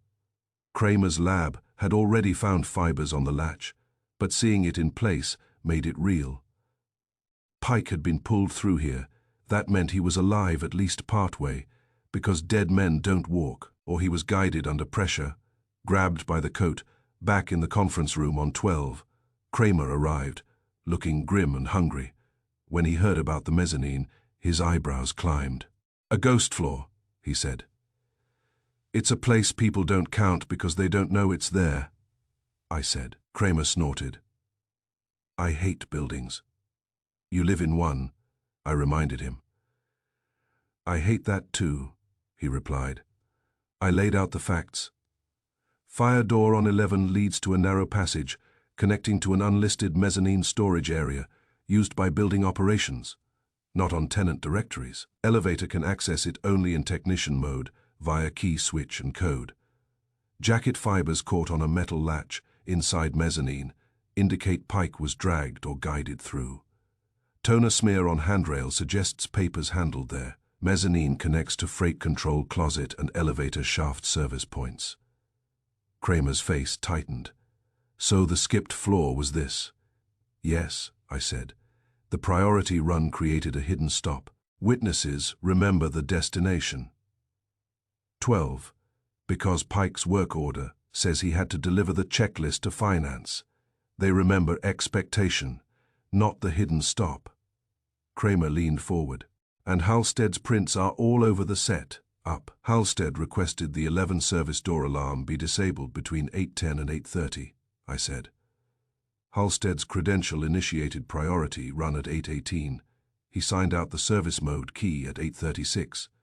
Now we find a ghost mezz accessed by technician mode. It fits his access level. Kramer grunted. It fits too well, which means it may not be him directly. I smiled. You've been listening to Wolfe. Kramer's mouth tightened. Don't start. We still need motive. Pike was a maintenance contractor. Why drag him to a ghost floor? Why kill him? And where is his tool case? Tool case first, I said. Then motive. The case is missing, and so is the checklist. Kramer nodded. We'll search again. We'll search the mezz. We'll search freight control. We'll search Halstead's office. We'll search the vendor tech's van if we find it. Also search finance, I said. Not the desks, the compliance cabinet, the place where checklists are filed. If someone wanted the signature, they may have the paper. Kramer scowled. Finance always looks innocent until you ask for paper. Paper is where guilt lives, I said. I called Wolfe from the lobby because I wanted him to have the ghost floor in his mind before Kramer's men started stepping on it with their boots. Wolfe answered as always, calm. I could hear the brownstone in the background, quiet and warm, and I imagined Wolfe seated at his desk with the late afternoon light falling on his books, the house smelling faintly of cooking and orchids. We're port, he said. We found the hidden stop, I told him. 11th. Floor fire door leads to a narrow passage connecting to an unlisted mezzanine storage area used by building operations. It is not on tenant directories. The elevator can access it only in technician mode by engaging a key switch and code between floors. It is a ghost floor. Kramer's lab found Pike's jacket fibers caught on a metal latch inside the mezz, consistent with him being dragged or guided through. I found a smear of printer toner on a handrail in the mezz. There are signs people handled papers there. The mezz connects to a freight control closet and elevator shaft service points. Wolfe was silent a moment, and I could picture him absorbing it with that faint inward satisfaction he gets when the structure reveals itself. The skip was not an absence, Wolfe said. It was a presence. Yes, I said. A floor that wasn't there for tenants, but there for anyone with keys. Wolfe's voice was soft. Vertical lies fall fast. This one fell onto a hidden floor, I said. Wolfe, the toner smear suggests this intersects with records, not just maintenance. Pike's work order had him inspect a ventilation unit on 11 and deliver a signed checklist to finance on 12. The destination created the expectation. The danger was the hidden stop. Wolfe's tone sharpened slightly. So the contractor was pulled into a place where documents are exchanged. That is not random. No, I said. It feels like a handoff, a signature demanded, or a paper stolen. Wolfe's voice was calm. Then your next step is to find what document was involved. The checklist, certainly, but perhaps something else. A contractor can be paid to sign more than one form. You think Pike was used? I said. I think Mr. Pike was placed in a route, Wolfe replied. The route was edited. Therefore, the object of the editing was important. It was not simply to kill him. Killing is crude. Editing is deliberate. I said. You want the missing tool case and the missing checklist. And, Wolfe said, you will examine who had reason to meet a contractor where tenants could not see. Begin with those who can access the ghost floor, security facilities, engineering, vendor technicians. Then examine who would benefit from a signature or a missing signature. That points to finance, I said. It points to records, Wolfe corrected. Finance is merely one department that worships records. I laughed once, quietly. You make it sound like religion. Most offices are, Wolfe said. Go on, Mr. Goodwin. I ended the call and stood for a moment in the lobby watching the elevators open and close, their polite doors sliding like nothing had ever been hidden between floors. People stepped in carrying coffee, laptops, tote bags. They glanced at their phones. They pressed buttons by habit. They believed floors were counted and movement was honest. They were wrong. They were not foolish. They were simply trusting the story a building tells. Ridgeway Tower told the story of 12 floors and cameras and gates. It did not tell the story of a mezzanine that did not exist in any directory.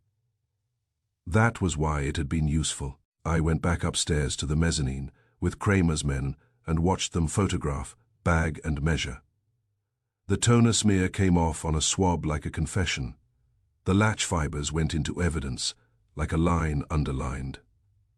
The ghost floor became real under the harsh light of police attention. Kramer's men found one more thing, and it was small enough to be overlooked by anyone not trained to obsess. Near the shelves, under a stack of folded drop cloths, there was a plastic clipboard backing, cracked at one corner with a smear of blue ink near the clipper checklist holder. The paper itself was gone. I stared at it and felt the case tighten. If Pike's checklist had been brought here, if someone had wanted it signed or wanted it taken, then this mezzanine was not merely a hidden stop. It was a hidden exchange. Warren Pike had been guided into a place that did not count, with a document that did not count to tenants. And then he had been struck down and tucked behind a fire door where he would not be found quickly. That is not a random killing. That is a plan. And when I finally left Ridgeway Tower and headed back to Wolfe's brownstone, the city's cold felt less like weather and more like a warning. A building had hidden a flaw. A man had been made to vanish into it. The lie had not been in whether the elevator stopped. The lie had been in what the building pretended did not exist. Wolfe had told me to stop asking who entered and start asking how movement was shaped. Now I knew. Movement had been edited, and behind the edit was someone who treated flaws, the way accountants treat numbers, as things that can be adjusted if you have the right key. Chapter 5. The intent behind the skip a building is a polite liar. It stands there gleaming, offers you a lobby and a directory, and an elevator that announces flaws with a soft chime, and implies that everything important will be labeled. Then you find a man dead behind a fire door and a mezzanine the directory denies, and you discover that politeness is just a finish coat. The morning after we found the ghost floor, Wolfe had his breakfast at his usual time and his orchids at their usual time, and he still made room for homicide, which is one of his more impressive habits. I reported while he sipped coffee with the expression of a man tasting the world's stupidity and deciding it needed correction. Technician mode, Wolfe said when I finished. A key and a short code, a hidden stop, a missing checklist. Yes, I said. Also toner, and a cracked clipboard backing in the mez trash. The paper itself is gone. Wolfe's eyes narrowed. The paper is the point. Continue. I need to know who controls technician mode access, I said. Who can edit movement? Wolfe nodded slightly. Precisely. Go obtain names and logs, then find why Mr. Pike was worth the trouble. I went downtown and spent the first hour doing the kind of work that makes you long for a gunshot. It was all permissions, access lists, and reluctant managers. Ridgeway Tower's security office had become a bunker. Victor Halstead looked as if he had not slept, but he still tried to defend his building like a knight defending a very dishonest castle. I told him, I want the list of individuals with technician mode authorization. Halstead's smile twitched. That list is restricted. Everything useful is restricted, I said. You can either restrict it to me or restrict it to Kramer's subpoena. He stiffened, then handed it over, because he likes procedure, and subpoenas are procedure with teeth. The list was short enough to be meaningful. Building engineering, the elevator vendor supervisor, and one name that made my eyebrows rise, Nolan Reed. Not our earlier Nolan from the refund case in another chapter of my life, but Ridgeway's operations coordinator, the man who lives between departments, the man who makes schedules behave. He had access to technician mode because he coordinated operations and facility emergencies. In other words, he had access because Ridgeway liked having one person who could press buttons without asking permission. Buttons pressed without permission are what get people killed. The elevator vendor supervisor's name was Gordon Vale. Vendor supervisor and access to service mode is a combination that smells like plausible deniability. I found Nolan Reed first. He had an office on the operations floor, a glass box with a desk too tidy to be trusted. Nolan was a medium, height man with careful hair and careful eyes, the type who thinks of himself as indispensable. Indispensable men are always one mistake away from being exposed. He stood when I entered, polite, faintly annoyed. Mr. Goodwin. We meet again, I said. Different dead man, same building. His jaw tightened. This is about Warren Pike. Yes, I said. It's also about your access. He frowned. My access, technician mode access, I said. Elevator control privilege. Nolan's smile was professional. Operations is authorized for emergency coordination. I do not touch elevator settings. That's vendor work. Then you won't mind if I verify how rarely technician mode is used, I said. His eyes flicked for an instant. It is rarely used, I nodded. People always say rarely when they mean quietly, he said sharply. Are you accusing me of using the elevator to kill a contractor? I'm accusing the building of being used, I said. And you of having keys to it. Nolan's mouth tightened. I'll cooperate. Good, I said. Who is Gordon Vale? Vendor supervisor, Nolan replied. Vertis Elevator Systems. He manages service and testing. And he has technician access, I said.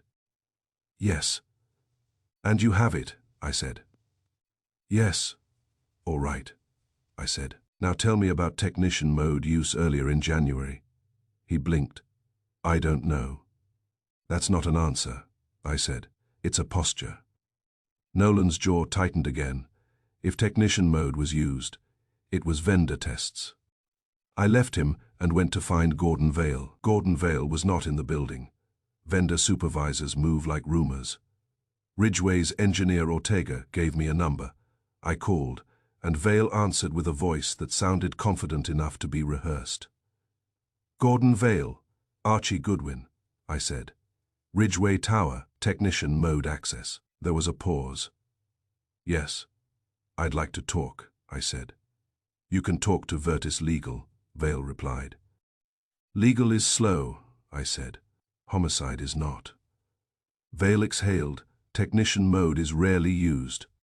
Rarely, I said. That's the word of the day. It's true, Vale insisted. We use it for diagnostics, scheduled.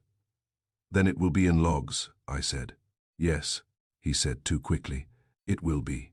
Good, I said, because logs show technician mode was activated 3 times earlier in January, always during low-traffic morning windows. Silence, then Vale said. Carefully, those would be scheduled checks. Of course, I said. Everything is scheduled until it becomes suspicious. Vale's voice sharpened. I'm not discussing this on the phone. Then meet me, I said. He hesitated. Where? Where all bad news ends up, I said.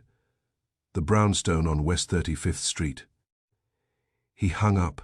That told me plenty. A man who has nothing to hide does not hang up on questions. He gets indignant and stays on the line. Hanging up is an admission that the conversation is dangerous. Now I needed the logs. Kramer's men were already pulling them, but I wanted to see them with my own eyes because I trust machines more than I trust summaries. In Ridgeway's engineering office, Ortega pulled up technician mode activation records. Sure enough, there were 3 entries earlier in January, each around 8:20, each during a low traffic window, not the day Pike died, but enough to establish pattern. Rarely, I said. Ortega snorted. Rarely means often when no one watches, I asked. Who initiated those activations? Ortega scrolled. The initiator ID varied. Once vendor, once building engineering, once operations admin. Operations admin could mean Nolan Reed. It could also mean someone using his credential. Either way, it meant operations had been in the elevator's private brain more than once. Now, I needed motive. You don't build a hidden stop and practice it unless you are moving something through it. People, paper, or both. Wolfe had said the paper was the point. I agreed. The toner smear in the mezz was not decoration. It was residue from handling records, so I went back to finance. Finance looked more tense than before. News travels in office buildings with the speed of gossip and the accuracy of rumor. A dead maintenance contractor in a hidden corridor makes people glance at doors differently. I asked for the clerk who handled vendor reimbursements. Brenda Shale tried to block me with politeness, but Stebbins, again, was useful. He stood behind me with his badge in view, and politeness folded. The clerk's name was Lila Hart. She was young, efficient, and nervous in a way that suggested she knew too much, and had told herself she knew too little. Miss Hart, I said. I'm looking at Ridgeway's refunds. Her face tightened. Refunds? Yes, I said. Small ones, after Hawes, escort refunds. Who approves them? She swallowed. Operations, usually. Operations means Nolan Reed, I said. Her eyes flicked. He coordinates. Shell vendor, I said. Name. She hesitated. North Dock Services. I felt my stomach tighten because North Dock has a way of returning like a bad smell. It is a name that belongs to schemes, I said. Ridgeway has been issuing small after, Hawes escort refunds to North Dock Services. Lila's voice dropped. They're legitimate. Then they can survive daylight, I said. Show me the records. She looked toward the glass office, where Carlo sat, then back to me. I can't. You can, I said, or Kramer will, and he will not be gentle.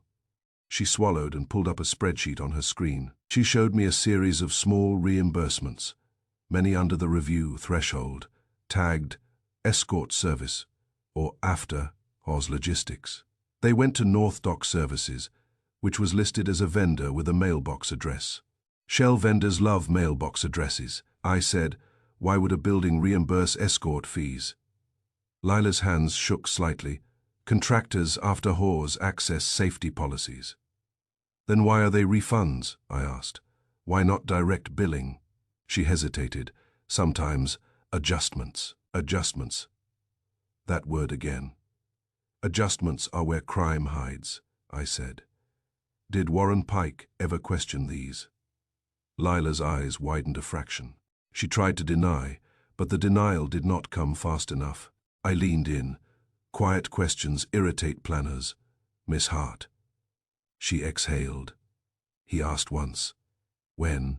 I asked. A couple of weeks ago, she whispered. He said his escort fee line appeared twice on his paperwork. Then it disappeared. He asked why. Appeared twice, then disappeared. I repeated. She nodded, eyes down. He was annoyed, he said. I don't like being billed for a ghost. I said, what did you tell him? I told him it was corrected, she whispered. That's what I was told to say. Told by whom? I asked. She hesitated. Mr. Reed. Nolan Reed again. I took a slow breath. The structure was forming. Ridgeway had been issuing small refunds to a shell vendor. Those refunds were tied to after Hawes movement, escorting contractors, logistics that could justify technician mode and service corridors. Warren Pike had noticed irregularities and asked questions. Quiet questions irritate planners because planners depend on silence. Now I wanted proof in the mezzanine, the place where the exchange occurred. Kramer's men had searched it again that morning, but searches find what you ask for. I asked for paper. I went back to the mezzanine with a flashlight and gloves, and the patience Wolfe had trained into me through years of abuse. The trash bin in the mezz looked like it existed to collect cardboard and forgotten wrappers. I emptied it carefully onto a tarp and sifted, under a crumpled paper towel and a broken zip tie. I found a small piece of thermal receipt paper, folded and flattened, with the edges dirty. I unfolded it slowly. It was a refund stub, crumpled hard, as if someone had tried to destroy it without tearing it. Printed on it in neat machine letters was the vendor name, North Dock Services, and a partial amount. Not enough to buy a building, but enough to buy a habit. I held it up for Stebbins, who had followed me in with the wide-eyed look of a man watching a magic trick. He said, North Dock. Yes, I said. So paper has been here. And Warren's checklist was paper, Stebbins said. And questions are paper too, I replied. Once you write them down. I took photos, bagged the stub, and headed back to the brownstone with the feeling that the case was no longer about an elevator at all. It was about what the elevator carried and what it allowed to be exchanged out of sight. Wolfe was in his office when I arrived, seated behind his desk, calm and enormous. The house smelled of dinner preparation, rich and steady, as if Fritz were determined to counterbalance crime with competence. Wolfe looked at me. We're port.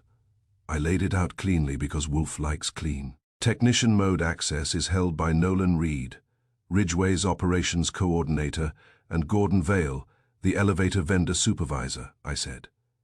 Nolan claims he never touches elevator settings.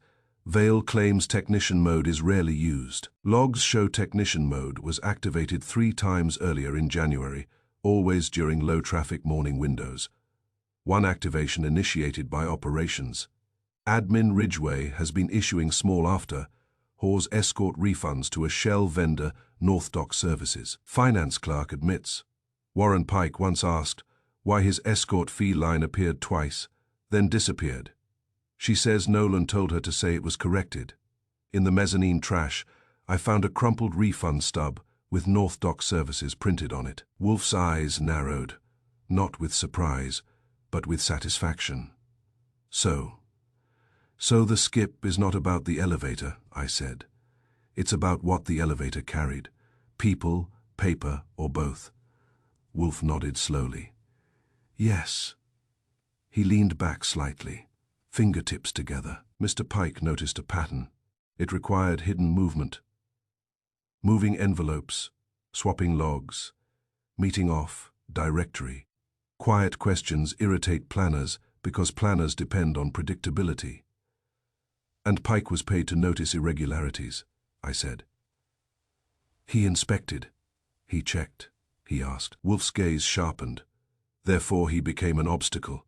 Obstacles are removed, I said. We still need to know who removed him. Halstead, Nolan Reed, Gordon Vale, or someone using their access. Wolfe's voice was calm. We will determine that. The crumpled stub in the mezzanine is a confession written by habit. It was discarded there because that place feels safe to those who use it. That is arrogance. I nodded. Also, the missing tool case, still missing. Wolfe's eyes narrowed. The case contained the missing checklist, or something more. Perhaps Mr. Pike carried documentation of irregularities, or a duplicate. Contractors sometimes protect themselves. By keeping copies, I said. By keeping leverage, Wolfe corrected. Now, Gordon Vale will come to this house. Nolan Reed will come to this house. And Mr. Halstead will come again, reluctantly. We will place them in the same room and observe which one cannot keep his story straight. I smiled. Office gathering. Wolfe's mouth tightened slightly. Naturally, it is where truth is most uncomfortable, I said. And if the elevator carried paper? Wolfe's eyes were steady. Then we will find whose paper it was and why it needed a ghost floor. He paused, then spoke the line that felt like the whole case reduced to one sentence. The skip, Wolfe said, is not about the elevator. It is about what the elevator carried, people, paper, or both. Outside, New York kept moving, vertically and horizontally, believing the city's paths were honest. Inside, Wolfe was already arranging the next step.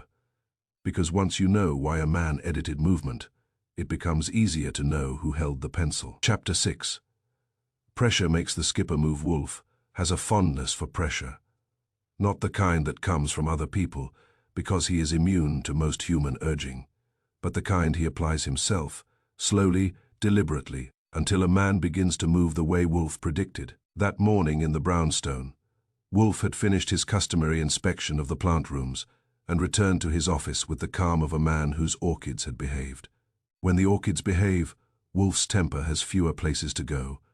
When murder behaves, Wolfe becomes interested. I was at my desk with the Ridgeway file open and a second cup of coffee that Fritz considered excessive.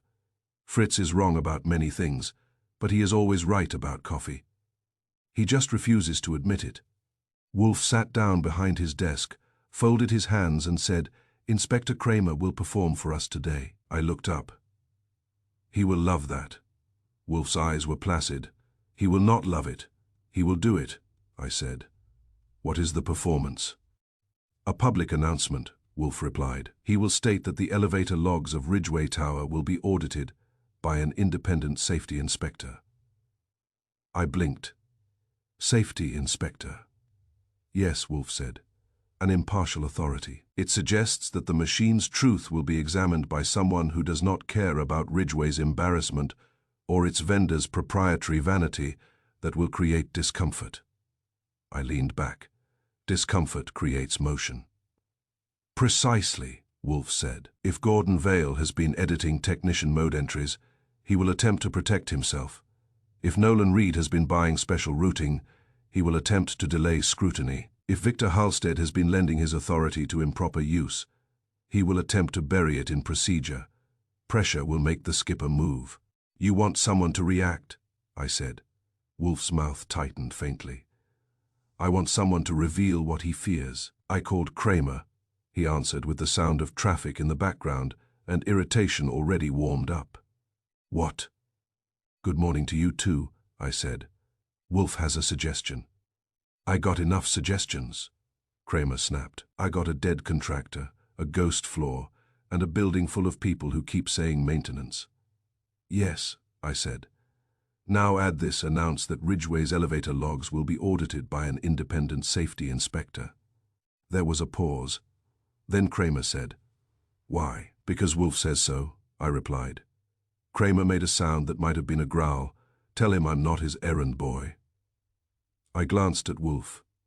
He was watching me with the calm patience of a man who knows Kramer's protests are just noise. I said into the phone, "If you do it, you will get a reaction.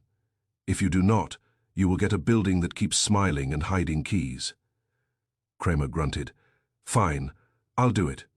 But if I end up explaining to a judge why I'm announcing audits, I'm naming Wolfe." "Name him with affection," I said. Kramer hung up. Wolfe looked satisfied. He reached for his book, not to read, but to occupy his hands while he waited for the first tremor. The brownstone was quiet in that particular way it gets when Wolfe expects results. Even the house seems to listen. The tremor arrived by noon. Kramer called back, and this time his voice had the rough edge of a man who has just watched someone react too quickly. "You were right," Kramer said. I kept my tone neutral. "Which someone?" "Nolan Reed," Kramer replied. "I told Halstead, in front of Reed, that an independent safety inspector was going to audit the control logs and the service mode entries." Reed jumped in like he'd been stung. He demanded we delay the audit for tenant convenience. "Tenant convenience," I repeated. Kramer snorted. "Yeah, like tenants care about elevator logs. He said it would cause panic. He said it would disrupt service." I glanced at Wolfe. Wolfe's eyes were half closed. He looked like a cat listening to a mouse trip on a wire. Kramer continued. "I told him the audit would happen. He got polite, but his face tightened. He kept asking what the inspector would look for." "What did you tell him?" I asked. "I told him the inspector would look for everything," Kramer said. "Then I watched him try not to sweat." I said, "That is useful." "Wolfe want more?" Kramer asked. Wolfe lifted a hand, and I put Kramer on speaker. "Yes," Wolfe said. "I want more. You will now watch Gordon Vale." Kramer's eyebrows climbed. "The vendor supervisor." "Indeed," Wolfe said. "If my supposition is correct, he will attempt to sanitize the machine. He cannot silence witnesses, but he can attempt to erase entries," Kramer grunted. "I'll put men on it." Wolfe's voice was steady. "Do so, and inform Mr. Goodwin when Mr. Vale moves." Kramer hung up. I looked at Wolfe. "You want me to tail Vale?" Wolfe nodded. "Yes, you are more observant than Inspector Kramer's men. Also, you are less obvious." "That hurts," I said. "It is praise," Wolfe replied. By late afternoon we had confirmation that Gordon Vale was uneasy. His office had called Ridgeway's facilities desk 3 times asking about access windows, which is the kind of thing an innocent vendor does during business hours with cheerful documentation. When a vendor does it with nervous urgency, it means his hands are already dirty. Wolfe told me to be at Ridgeway Tower before dawn. That part I did not love. New York before dawn in late January feels like a city that has forgotten why it exists. The streets are emptier, the wind sharper, and the lights seem to belong to another world. The taxi driver looked at me as if I were either foolish or in trouble. I was in trouble, which made me less foolish. I reached Ridgeway Tower a little after 5. The lobby was dimmer, the security desk staffed by a single guard whose eyes were half open. The tower's glass face reflected the streetlights like cold water. Kramer's men were already there. 2 plainclothes officers posted in the lobby pretending to be early commuters. They did not fool anyone, but at 5 in the morning, no one cares. Stebbins met me near the service entrance, shivering but eager. "Mr. Goodwin," he whispered. Kramer said, "Vale's vehicle was seen on the avenue.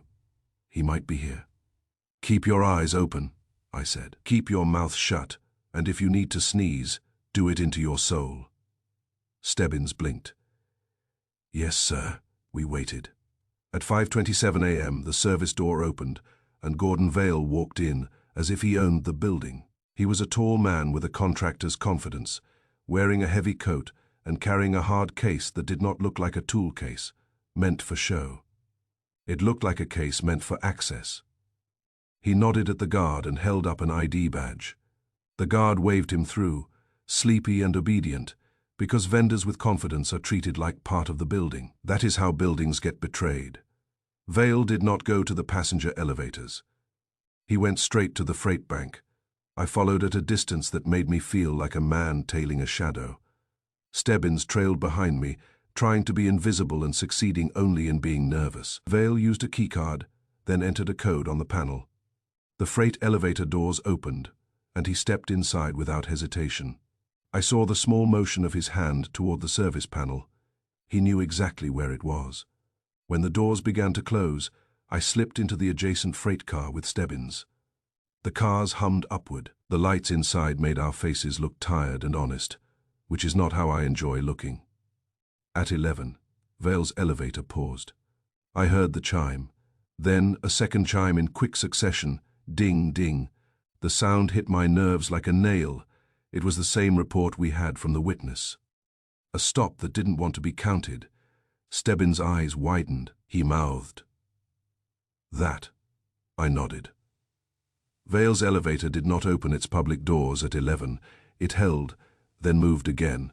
That meant the pause was for the hidden landing, the ghost mezzanine. We went to 12 and stepped out quickly, then took the service corridor to the mezzanine access panel, because I knew the route now, and because knowing a route makes you feel briefly superior to a building that tried to hide it. We reached the panel just in time to hear the soft scrape of someone inside. Stebbins whispered, "He's in there." "Of course he is," I whispered back. He came to erase his footprints.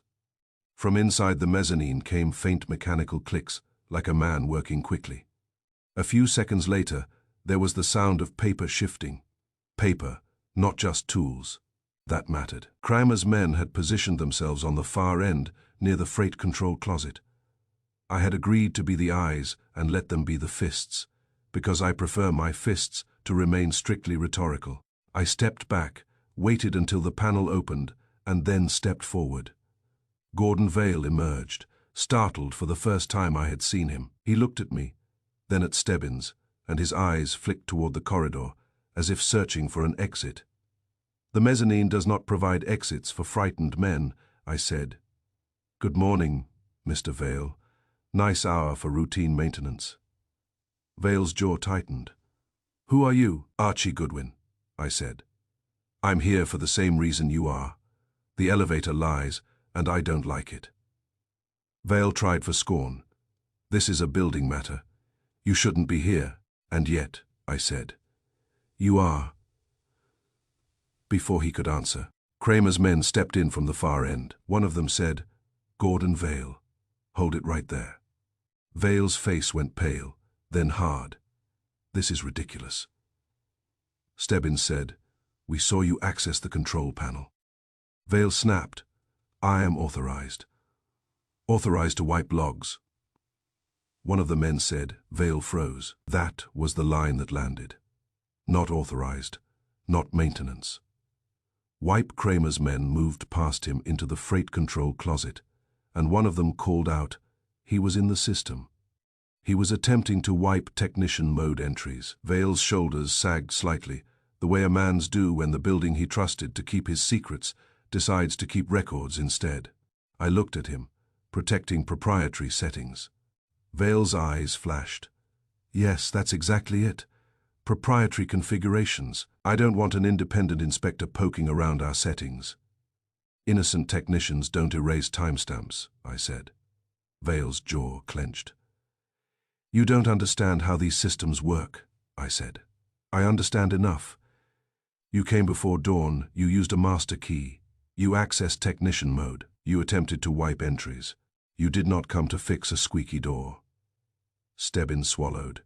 "He did it," Vale snapped. "I did nothing illegal." Kramer arrived then, like a storm contained in a wool coat. He looked at Vale, and then at the open panel, and then at me. "You followed him," Kramer said. "I followed him." I agreed. Kramer jabbed a finger at Vale. He was wiping logs. Vale's voice rose. I was protecting proprietary configurations. Kramer's eyes were flat. Sure, you were protecting yourself. Val glared. This is harassment. Kramer's mouth twisted. This is homicide. He nodded at his men. Take him. Val protested, then quieted when the cuffs came out. Even vendor supervisors respect metal. In the security office, with the building still half asleep, and the morning outside still dark, Vale sat in a chair that did not suit his confidence. His coat was open now, and his tie was crooked. He looked less like a man with authority, and more like a man caught sneaking into his own crime. Kramer leaned forward. Why wipe the technician entries? Vale's jaw clenched. I told you, proprietary settings. Kramer's face hardened. Try again. Vale stared at the table. I said, try the word payment. Vale's eyes flicked to me, sharp with hatred. Kramer said, payment from who? Val's mouth tightened. No one, I said. Then you did this for free. That's charming. I didn't know. Vertis offered charity at 5 in the morning. Val's shoulders sagged. Kramer's pressure was good, but Wolfe's pressure would have been better. Wolfe uses silence like a clamp. Kramer uses volume like a hammer. Both can crack a man, but silence tends to crack him more cleanly, Kramer said. Gordon, you're caught trying to erase. That means you knew the audit would find something. It means you knew technician mode was used for more than maintenance. Who paid you? Val swallowed. I was asked to do special routing. Kramer's eyebrows rose. By who? Val hesitated. His eyes flicked toward the one-way glass, as if Nolan Reed might be behind it listening. Nolan was not there. But fear can conjure supervisors anywhere, I said quietly. Nolan Reed. Vale's jaw clenched. Then, like a man spitting out something bitter, he said, Yes, Nolan. Kramer leaned forward. He paid you. Vale nodded once. He paid for special routing.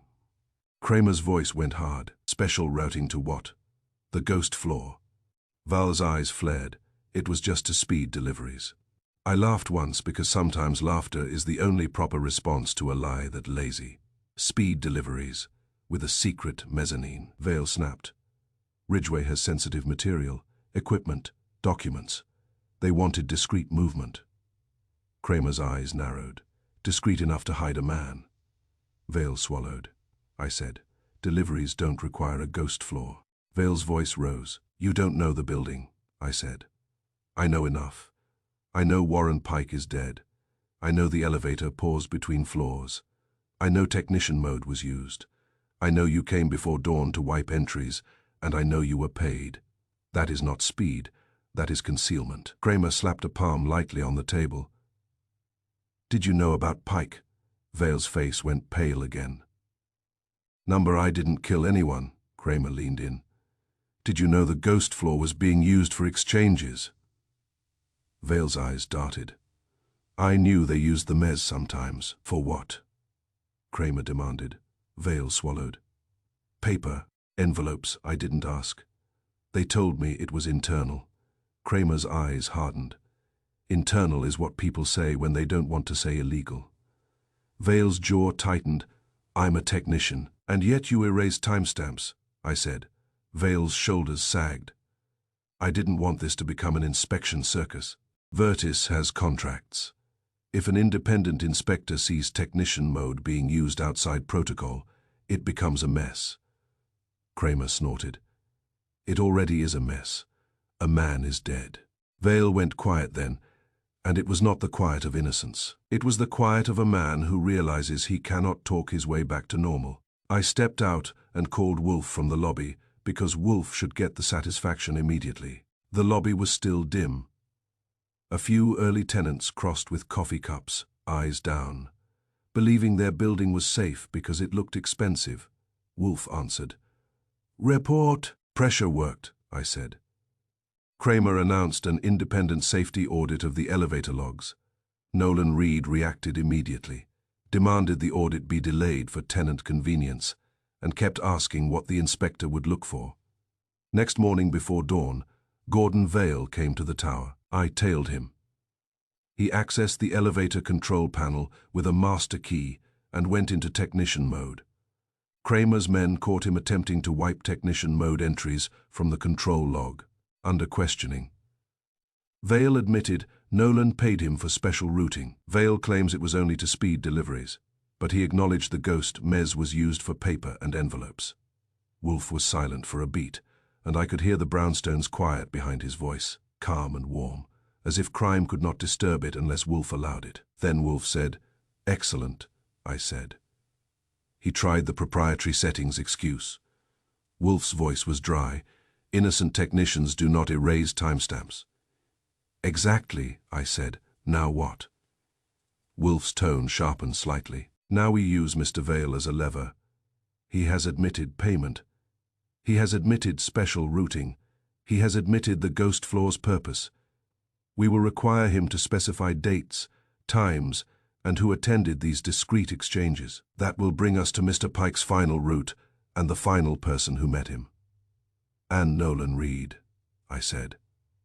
"Yes," Wolfe replied. "Nolan Reed will come to this house, so will Gordon Vale, so will Victor Halstead, and perhaps Marlon Keefe if he continues to pretend ignorance. We will assemble the machinery and the men who operated it." "The same people who can make the elevator skip," I said. And Wolfe replied, "The same people who can make a man disappear." I ended the call and went back upstairs to where Kramer was still grinding Vale down with questions. Kramer did not have Wolfe's elegance, but he had persistence and the authority of handcuffs. Between the two of them, a man's options shrink fast. As the morning finally began to lighten outside, I stood by the security desk and watched the elevators carry their first real wave of tenants upward. The chimes sounded, doors opened, floors were announced. The building performed honesty, because most days honesty is the cheapest option. But now we knew the truth. Ridgeway Tower could be taught to lie, and it could lie politely, quietly, and precisely. It could hide a stop. It could hide paper. It could hide a meeting. And if a man like Warren Pike asked the wrong question in the wrong place, it could hide him too, long enough for someone to tuck him behind a fire door and return to routine. Pressure had made the skipper move. Now Wolfe would make the skipper speak. Chapter 7. Wolfe makes them count floors. If you want to make a man confess without touching him, bring him into Nero Wolfe's office and force him to count. Not money, not friends, not chances. Count facts. Facts are heavy. They sit where you put them. They do not slide politely to make room for excuses. That evening, the brownstone was at its most unfair.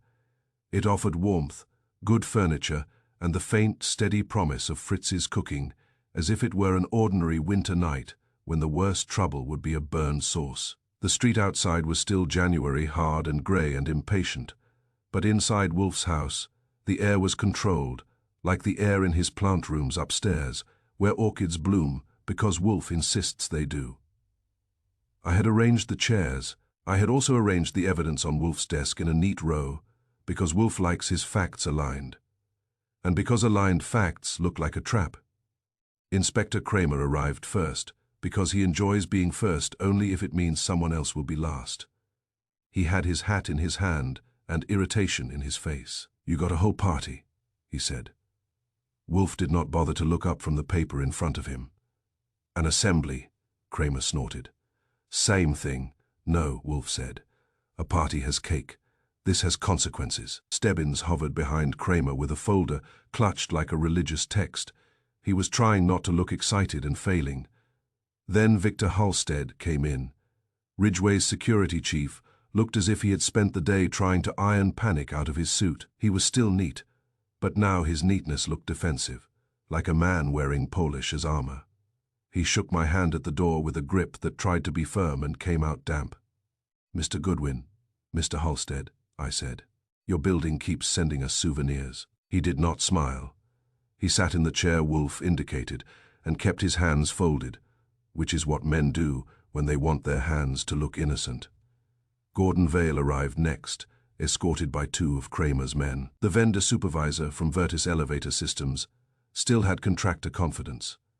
But it was bruised now. He looked like a man who had believed the world would protect him because he understood machines, and then discovered machines keep records. He sat without being told, eyes darting once to Wolfe's desk where the papers lay. Finally, Nolan Reed arrived. Ridgeway's operations coordinator walked in with the calm posture of a man accustomed to directing other people's schedules. But his calm was too tight. It had the strain of something held in place by effort. He looked at Halstead and Vale quickly, then at Kramer, then at Wolfe. Wolfe, seated behind his desk, regarded Nolan Reed for a moment, as if deciding where to file him. "Mr. Reed," Wolfe said. "Sit." Nolan sat. When they were all placed, Wolfe leaned back slightly and let the room settle. Wolfe does that. He lets silence do the first work. Silence makes people look at each other. Looking creates fear. Fear creates mistakes. Kramer broke it because he hates silence unless he is the one creating it. "All right, Wolfe, you got them. Now do your act." Wolfe's eyes flicked to him with mild contempt. "Inspector, do not reduce reason to theater." Kramer grunted. "Just solve it." "That," Wolfe said, "is precisely what I intend." He turned his gaze to the three men in the chairs. "Gentlemen, you have each relied on a simple and childish belief.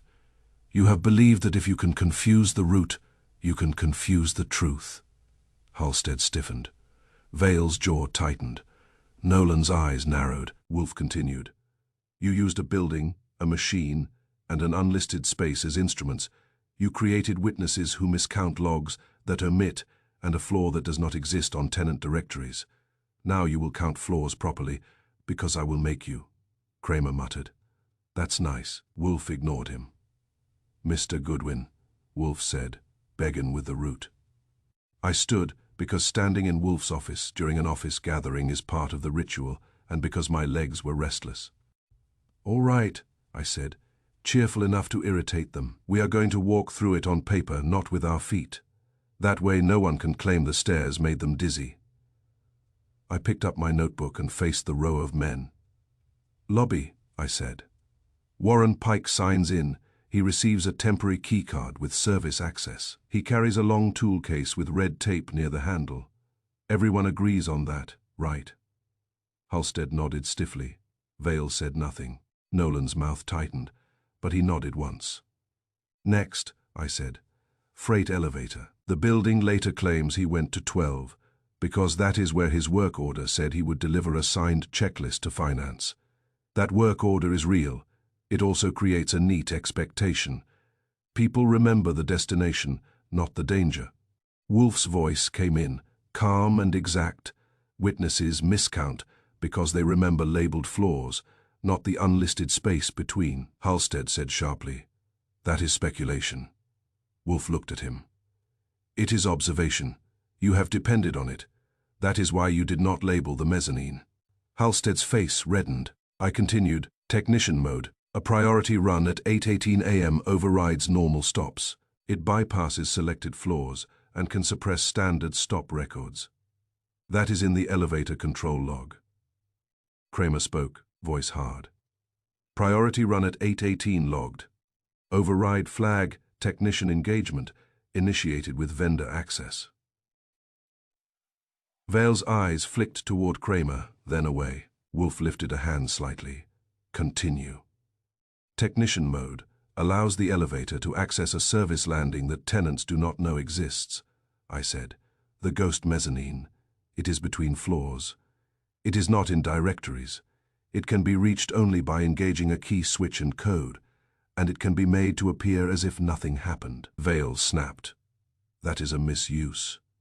Wolfe's eyes were cold. "And you misused it." Vale's jaw clenched. I said, "We have a witness on 11 who heard the elevator chime twice in quick succession, ding-ding around 8:25. Like a stop that wasn't announced to the public corridor. That matches technician mode behavior when the car pauses for a service landing," Halstead said. "Chimes can misfire," Wolfe said calmly, "and yet they misfired at the precise time your alarm was disabled." Halstead's hands tightened, then relaxed. Wolfe nodded toward Kramer. Kramer opened his folder. 11th floor service door alarm. Disabled for testing between 8:10 and 8:30. Request submitted by Security Chief Victor Halstead. Halstead's face went pale under the neat surface. That window, Wolfe said, allowed a service door to open without triggering attention. A door into a narrow passage. A passage into a mezzanine that does not exist for tenants. A perfect place for meetings that must not exist. Nolan Reed's eyes narrowed. There were no meetings. Wolfe looked at him. A man is dead. Do not offer me innocence in the form of denial. I stepped in again. Inside the mezzanine, we found fibers from Warren Pike's jacket caught on a metal latch. That means he was dragged or guided through. Halstead shook his head once, as if trying to shake off the image. Could be accidental. Wolfe's voice was soft. Accidents do not leave a man placed behind a fire door. Kramer added. The body was found tucked behind a fire door in the service corridor. Not collapsed in the open, not sprawled where he fell. Placed. Nolan Reed leaned forward slightly. He must have fallen. Contractors fall all the time. I stared at him. He fell behind a closed fire door into a corridor he was not supposed to use, and landed in a hidden position, and then thoughtfully closed the door after himself. That is a talented fall. Nolan's face tightened. You are twisting. Wolfe's eyes were cold. Number he is straightening. You have relied on curvature. Wolfe nodded at the evidence on his desk. Mr. Goodwin, the toner. I held up the photo and the lab swab report. Print a toner smear on a handrail in the mezzanine, odd in a service area, unless papers were handled there. Vale's eyes flicked again, small and quick. Wolfe's voice was quiet. Records, not just maintenance. I said, also found in the mezzanine trash, a crumpled refund stub, printed with the vendor name North Dock Services. At that name, Halstead's face tightened. Vale's throat bobbed once. Nolan Reed's hands clenched. Kramer's voice came in harsh. Ridgeway has been issuing small after Hawes escort refunds to North Dock Services. Shell vendor, mailbox address. Records show a pattern. Nolan Reed snapped. Those refunds are legitimate. Wolfe looked at him with faint contempt. Legitimate things do not require a ghost floor. Nolan's jaw clenched, but he stayed silent. Wolfe leaned forward slightly. Now, we have established the route. Lobby to technician mode. Technician mode to ghost mezzanine. Ghost mezzanine to service corridor. Service corridor to fire door. Fire door to a body placed where it would not be seen by tenants. He paused, letting the route sit in the room like a heavy object. You relied, Wolfe said, on the human habit of counting only what is labeled. Tenants count 11, 12, 13. They do not count the unlisted space between because they do not know it exists. That is why your witness is miscounted. The lobby guard remembered 12. The cleaner remembered 11. The office workers were unsure but confident anyway. They remembered expectation, not fact. Halstead's voice rose tight. Witnesses are unreliable. Wolfe nodded. Yes, that is why you designed the route to exploit them. Vale said quickly, the elevator system was not designed for crime. We provide it for maintenance. Wolfe's eyes narrowed. And yet you attempted to erase technician mode entries from the control log. Vale's face flushed. That was about proprietary settings. Wolfe's voice was calm and cruel. Innocent technicians do not erase timestamps. Kramer grunted approval. Wolfe shifted his gaze to Nolan Reed. Mr. Reed, you are an operations planner. You live by schedules. Therefore, you chose a time when cleaning staff are present, because their presence creates normal noise, but discouraged from entering lit service areas, because policy makes them avoid certain corridors. Halstead looked startled. Vale frowned. Nolan's eyes sharpened. Nolan said, that is nonsense. Wolfe's voice stayed even. Is it the cleaner, Miss Vega?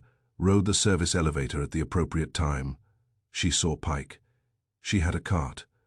She was in the building's intestines. She was present, and yet she did not enter the lit service areas beyond her route, because she was trained not to. That means you could move a man through a service corridor without interference. It is precise. It is the mind of a planner. Nolan's face hardened. I coordinate operations. That does not make me a murderer. Wolfe nodded slightly. Number, it makes you capable. Kramer shifted. Wolfe, we got the vendor key evidence. Wolfe gestured. Proceed. Kramer opened another page. Technician mode, engagement on the morning of the murder, used Gordon Vale's vendor master key. Not a guard desk key, not a generic facility key, vendor key. Vale's face went pale. I did not kill Pike. Kramer snapped. No one asked you that. We asked why your key was used. Val swallowed. Nolan paid for special routing. Nolan's head snapped up. You were paid for deliveries. Val's voice rose. You paid me, don't pretend you didn't. Wolfe lifted a hand, and the room quieted again. Gentlemen, Wolfe said, do not quarrel about the payment as if it were the crime. It is merely the grease that allowed the machine to be used. He leaned forward slightly. The question is why the machine was used. What did the elevator carry to the ghost floor? People, paper, or both, I said. We know paper was involved. Toner smear, refund stub, missing checklist. Wolfe nodded. Yes, the missing checklist is important. Nolan Reed stiffened. What checklist? I looked at him with what I hoped was pleasantness and said, Warren Pike's signed ventilation inspection checklist, the one he was supposed to deliver to finance on 12. Nolan's voice was sharp. I never saw it. Wolfe's eyes did not move. That is an assertion, Mr. Reed. It is not a fact. I felt the moment arrive because I had been carrying it like a weight in my coat pocket. I said, speaking of facts, I went to your office. Nolan's eyes widened. You had no right. Kramer growled. We had a warrant. Nolan's mouth opened, then closed. I continued. In your office, shred bin, we found the missing checklist, half torn, not shredded fully, and Warren Pike's signature was still visible. Halstead made a small sound, a breath catching. Vale stared. Nolan Reed's face went very still. Not calm, still, the stillness of a man who realizes the floor has disappeared under him. Kramer slapped the folder down on Wolfe's desk. Here, photo, evidence bag, signature visible, date matches the morning. The checklist was in Nolan Reed's office, shred bin. Nolan's voice came out thin. That proves nothing. It could have been planted. I laughed once, softly. Planted in your shred bin. That's a strange garden. Wolfe's voice was quiet and final. It proves possession. Nolan's jaw clenched. I handle operations paperwork. Wolfe nodded. Yes, you handle paper.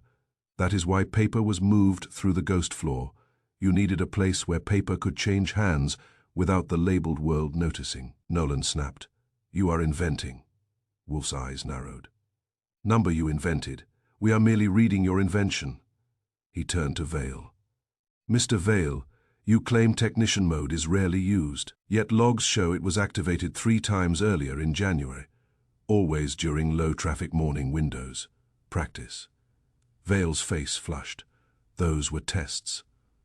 Wolfe's voice was steady. Tests that coincide with the pattern of North Dock refund activity. Tests that align with the use of the ghost mezzanine. Tests that become rehearsals. The skip proves intent because it requires planning, permission, and practice. He let that sit, then shifted his gaze to Halstead. Mr. Halstead, you requested the alarm disable window. You defended the phrase, offline for maintenance. You insisted. No outsider could reach the corridor. Your claim was not designed to inform, it was designed to comfort. Halstead's voice trembled slightly. I was protecting my building. Wolfe's tone was cold. You were protecting your arrangement, Halstead swallowed. I did not kill Pike, Wolfe nodded. Perhaps not, but you assisted the conditions. Then Wolfe turned to Nolan Reed again, and the air tightened. Wolfe does not raise his voice. He does not need to. His certainty fills the room. Mr. Reed, Wolfe said. You have denied murder. You have suggested that Mr. Pike fell. You have implied accident. Yet the body was placed behind a fire door. That placement required a living person's intent. It also required knowledge of the corridor and knowledge of when it would be empty. Nolan's hands clenched on the chair arms. "You cannot prove I moved the body." Wolfe's eyes were steady. "We do not need to prove you moved it, to prove you arranged the movement that placed him within reach." Nolan's face tightened. "I did not arrange anything." Wolfe leaned forward. "Then explain the checklist in your shred bin." Nolan's mouth opened, then closed. He glanced toward Kramer, then back to Wolfe. His eyes darted once, quick toward me, as if hoping I had made a mistake. I had not. He tried again. It was planted. Wolfe's voice was calm. "By whom? Mr. Vale, Mr. Halstead, a cleaning woman with no access, or perhaps the dead man himself. Choose your gardener." Nolan's face flushed. He said nothing. Wolfe continued. "Mr. Pike was scheduled to inspect a ventilation unit on 11, then deliver a signed checklist to finance on 12. That checklist would prove he completed the inspection. It would also prove his route, his time, and possibly his presence near the ghost mezzanine, because the ventilation unit shares ductwork with that space." He asked quiet questions about escort felines. Those questions irritated the planners of a scheme involving North Dock services. He became inconvenient. Val snapped. "I didn't know about any scheme. I just did routing." Wolfe's gaze flicked to him. "You did routing that required an unlisted mezzanine and erased timestamps. That is not innocent." Vale's jaw clenched, but he did not respond. Wolfe's eyes returned to Nolan. "You are the planner. You coordinate operations. You coordinate access. You coordinate time windows. You selected the morning when cleaning staff would be present, but not intrusive. You arranged a priority run. You arranged a disabled alarm. You arranged a hidden stop. You arranged for Mr. Pike to be pulled into an unlisted space. And when he resisted, or when he threatened to bring his questions into daylight, you arranged for him to be removed and placed behind a fire door." Nolan's voice rose, strained. "You do not know," he resisted. Wolfe's tone was quiet. "I know he was guided through a latch that caught his jacket fibers. I know paper was handled there. I know the checklist ended in your shred bin. I know the body was placed. Those facts require resistance or control. Either way, the result is the same. A man is dead because you needed your ghost floor to remain a ghost." Kramer leaned forward, grim satisfaction in his face. "Wolfe, you got him." Wolfe lifted a hand slightly, not to stop Kramer, but to place the conclusion where it belonged. "We are nearly finished," Wolfe said, "but I will add one more observation, because it is essential. The skip is not about the elevator. It is about what the elevator carried. You used the elevator to carry paper that should not be traced, refund stubs, escort, reimbursements, logs, checklists. You used the ghost mezzanine as a private desk where paper could become different paper." He looked at them, each in turn. "Mr. Halstead lent authority," Wolfe said. "Mr. Vale lent access and skill. Mr. Reed lent planning and motive." Nolan Reed's face had gone pale again. He stared at Wolfe with the look of a man who realizes his careful machine has been reduced to a list of steps spoken aloud. Wolfe leaned back slightly. The skip proves intent because it requires planning, permission, and practice. Accidents do not practice. Kramer stood then, the patience gone. He moved toward Nolan Reed. "Nolan Reed," Kramer said, "you're under arrest." Nolan's mouth opened. He tried to speak, but only a thin sound came out. He glanced once at Vale as if to demand loyalty, and Vale looked away. He glanced once at Halstead, and Halstead stared at his own hands. Kramer's men stepped in and cuffed Nolan. Nolan did not fight. He sat rigid for a moment, then stood when pulled, his posture finally broken. As they led him out, Wolfe remained seated, calm as ever. He looked as if he had simply rearranged a set of facts into their proper order, which is what he had done. When the door closed behind Nolan Reed, the room exhaled. Vale sat slumped, staring at the rug. Halstead looked like a man about to resign from his own life. Kramer stayed, still bristling, but with a rough satisfaction that almost looked like relief. You got your floors counted, Kramer said to Wolfe. Wolfe's eyes were cool. I got my truth counted. Kramer grunted. We'll see what he says downtown. Wolfe's tone was indifferent. He will say what he must. The case does not require his words. I watched Halstead and Vale stand and shuffle out under Kramer's glare. The brownstone absorbed them and returned to quiet, as if the house itself had judged them unworthy of lingering. When they were gone, Wolfe looked at me. Mr. Goodwin. Yes, sir. Wolfe's voice softened slightly, not into warmth, but into a kind of satisfied exactness. You see, a building can deny a flaw, but it cannot deny the consequences of using it. I nodded. Witnesses. Miscount machine's log. Wolfe counts. Wolfe's mouth tightened faintly. Yes. From the kitchen came a faint clink that suggested Theodore was continuing his work without regard for homicide. That is the proper way to cook in this house. Murder should not be allowed to spoil dinner, I said. So Chapter 8 is confession. Wolfe's eyes were steady. It is resolution. Whether he confesses is a detail. I glanced toward the stairs, imagining the orchids upstairs, blooming in their controlled air. A ghost floor in a modern tower is only a hidden space, but in a case like this, a hidden space becomes a weapon when the wrong people decide it should. Wolfe had made them count floors. Now he would make the city count consequences. Chapter 8, the flaw that proved the crime. If you want to understand why Nero Wolfe prefers reason to running, you should watch what happens after a good office gathering. The room empties, the shouting is taken elsewhere, and what remains is the part that matters, the clean line from cause to effect. Wolfe does not chase confessions. He creates conditions where a confession becomes the least painful option. After Kramer hauled Nolan Reed out of the brownstone in cuffs, the house returned to its controlled life with the speed of a well-trained servant. Fritz reappeared, set a tray down with quiet authority, and vanished again. Fritz's cooking asserted itself from the kitchen with a smell that insisted the world still contained sanity, even if Ridgeway Tower did not. Wolfe sat behind his desk as if the evening had been an item on his calendar. He lifted his coffee cup, sipped, and regarded me. Mr. Goodwin, he said, the case is concluded. Then why do I feel like we still have a missing page? I asked. Wolfe's eyes narrowed. Because you enjoy pages, but you are not wrong. We have structure. We require the final admission of the mechanism, if only to prevent the prosecutor from inventing a foolish version, I said. Kramer will get a confession. Wolfe's mouth tightened faintly. Inspector Kramer will obtain words. Words are often sloppy. I prefer precision. Precision arrived the next afternoon. Kramer came in looking like a man who had slept in his chair. Stebbins followed with a folder and the proud face of someone who had been present when facts became ink. Kramer did not waste time on greetings. He set the folder on Wolfe's desk with a thud that made the blotter jump. He talked, Kramer said. Wolfe's eyelids lowered slightly. Mr. Reed. Yeah, Kramer replied. Reed and Vale. When he realized we had him cold.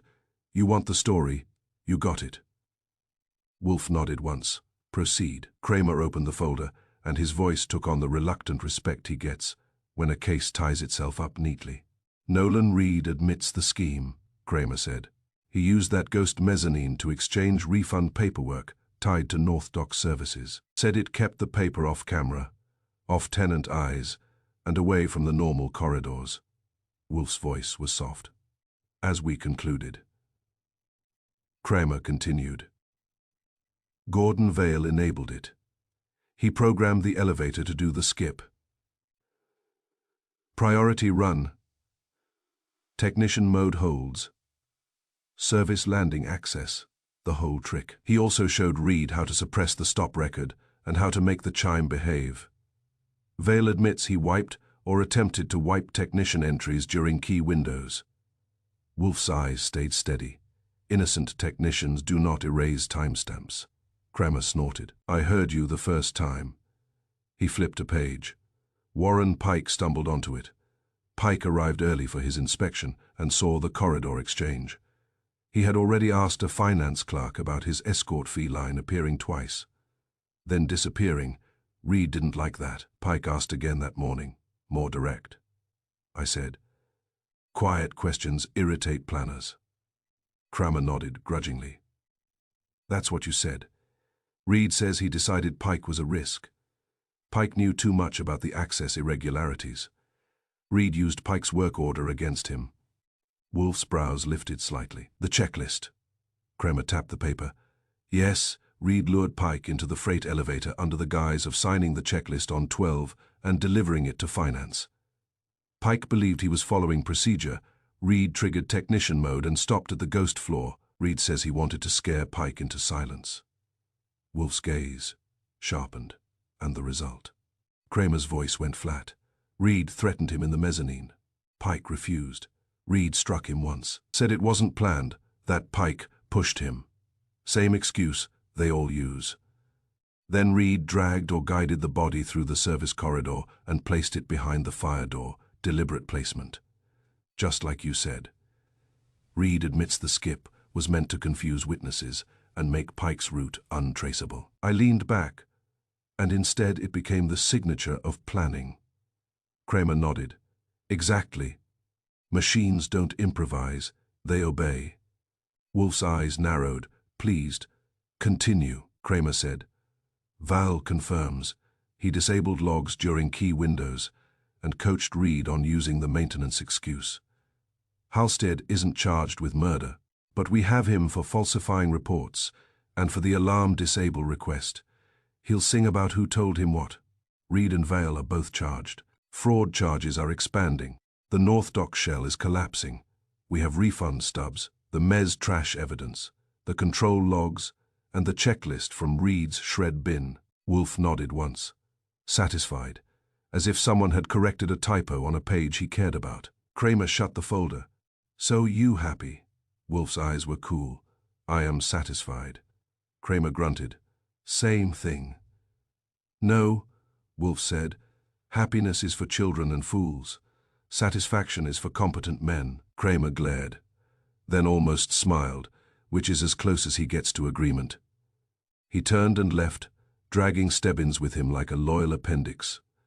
When the door closed, the office felt quiet in the proper way, not tense, not waiting. Finished, I said. So Reed used the building as a desk. Wolfe nodded. He used it as a hiding place for the movement of paper. He believed paper can be made harmless if it is handled out of sight. That is the accountant's superstition. I walked to the window, looked out at West 35th Street. Winter light was thin, but the city moved anyway. Somewhere downtown, Ridgeway Tower kept swallowing tenants and spitting them out on numbered floors, and most of them would never know the building had a floor that wasn't there. I turned back. He thought the skip would confuse the story. Yes, he relied on human weakness. Witnesses remember labeled floors. They miscount what they do not know. That is why he chose an unlisted mezzanine. It allowed him to create honest confusion, because confusion, when analyzed, reveals design, and design reveals the designer. I sat at my desk, because sitting is part of finishing. The fraud unravels. It must, Wolfe said. Fraud is a structure. Remove one support and it collapses. The refund stubs, the logs, the vendor payments, and the shell entity will be examined. More names may appear. Will we care? I asked. Wolfe's mouth tightened faintly. Not unless they disturb my household again. I grinned. You mean, unless they disturb the orchids? Wolfe's eyes flicked upward toward the stairs for a brief moment. Do not be absurd. But I had been with Wolfe long enough to know that in his private hierarchy of importance, orchids are not far behind justice. I said, what I like is that the elevator did the talking. Wolfe nodded slowly. Yes, a human may lie with ease. A building may lie in whispers by omission, by hiding a mezzanine and calling it operations. But a skipped floor is a lie written in steel. It requires planning, permission, and practice. He paused, then delivered the conclusion the way he always does, not loudly, not theatrically, but with a finality that makes argument look childish. A man can lie on stairs, Wolfe said. A building can lie in whispers. But a skipped floor is a lie written in steel. I let it sit. Outside, the city kept counting floors that were labeled and ignoring the spaces between. That is how most lives work. People count what is printed, what is announced, what is expected. They do not count what is hidden unless something forces them to. Warren Pike had forced it by dying in the wrong place. Nolan Reed had forced it by believing a machine could protect him. Gordon Vail had forced it by trying to erase a record that did not want to be erased. And Wolfe had forced it by doing what he always does, sitting still and making the world arrange itself into sense. When Fritz appeared at the door to announce dinner, Wolfe rose with dignity as if homicide had been a minor interruption. I followed him out, thinking again that the most dangerous lies are not the loud ones. They are the quiet ones, built into routines, hidden between floors, practiced until everyone stops noticing, until a man asks the wrong question, or until a flaw that isn't there becomes the one fact you cannot ignore.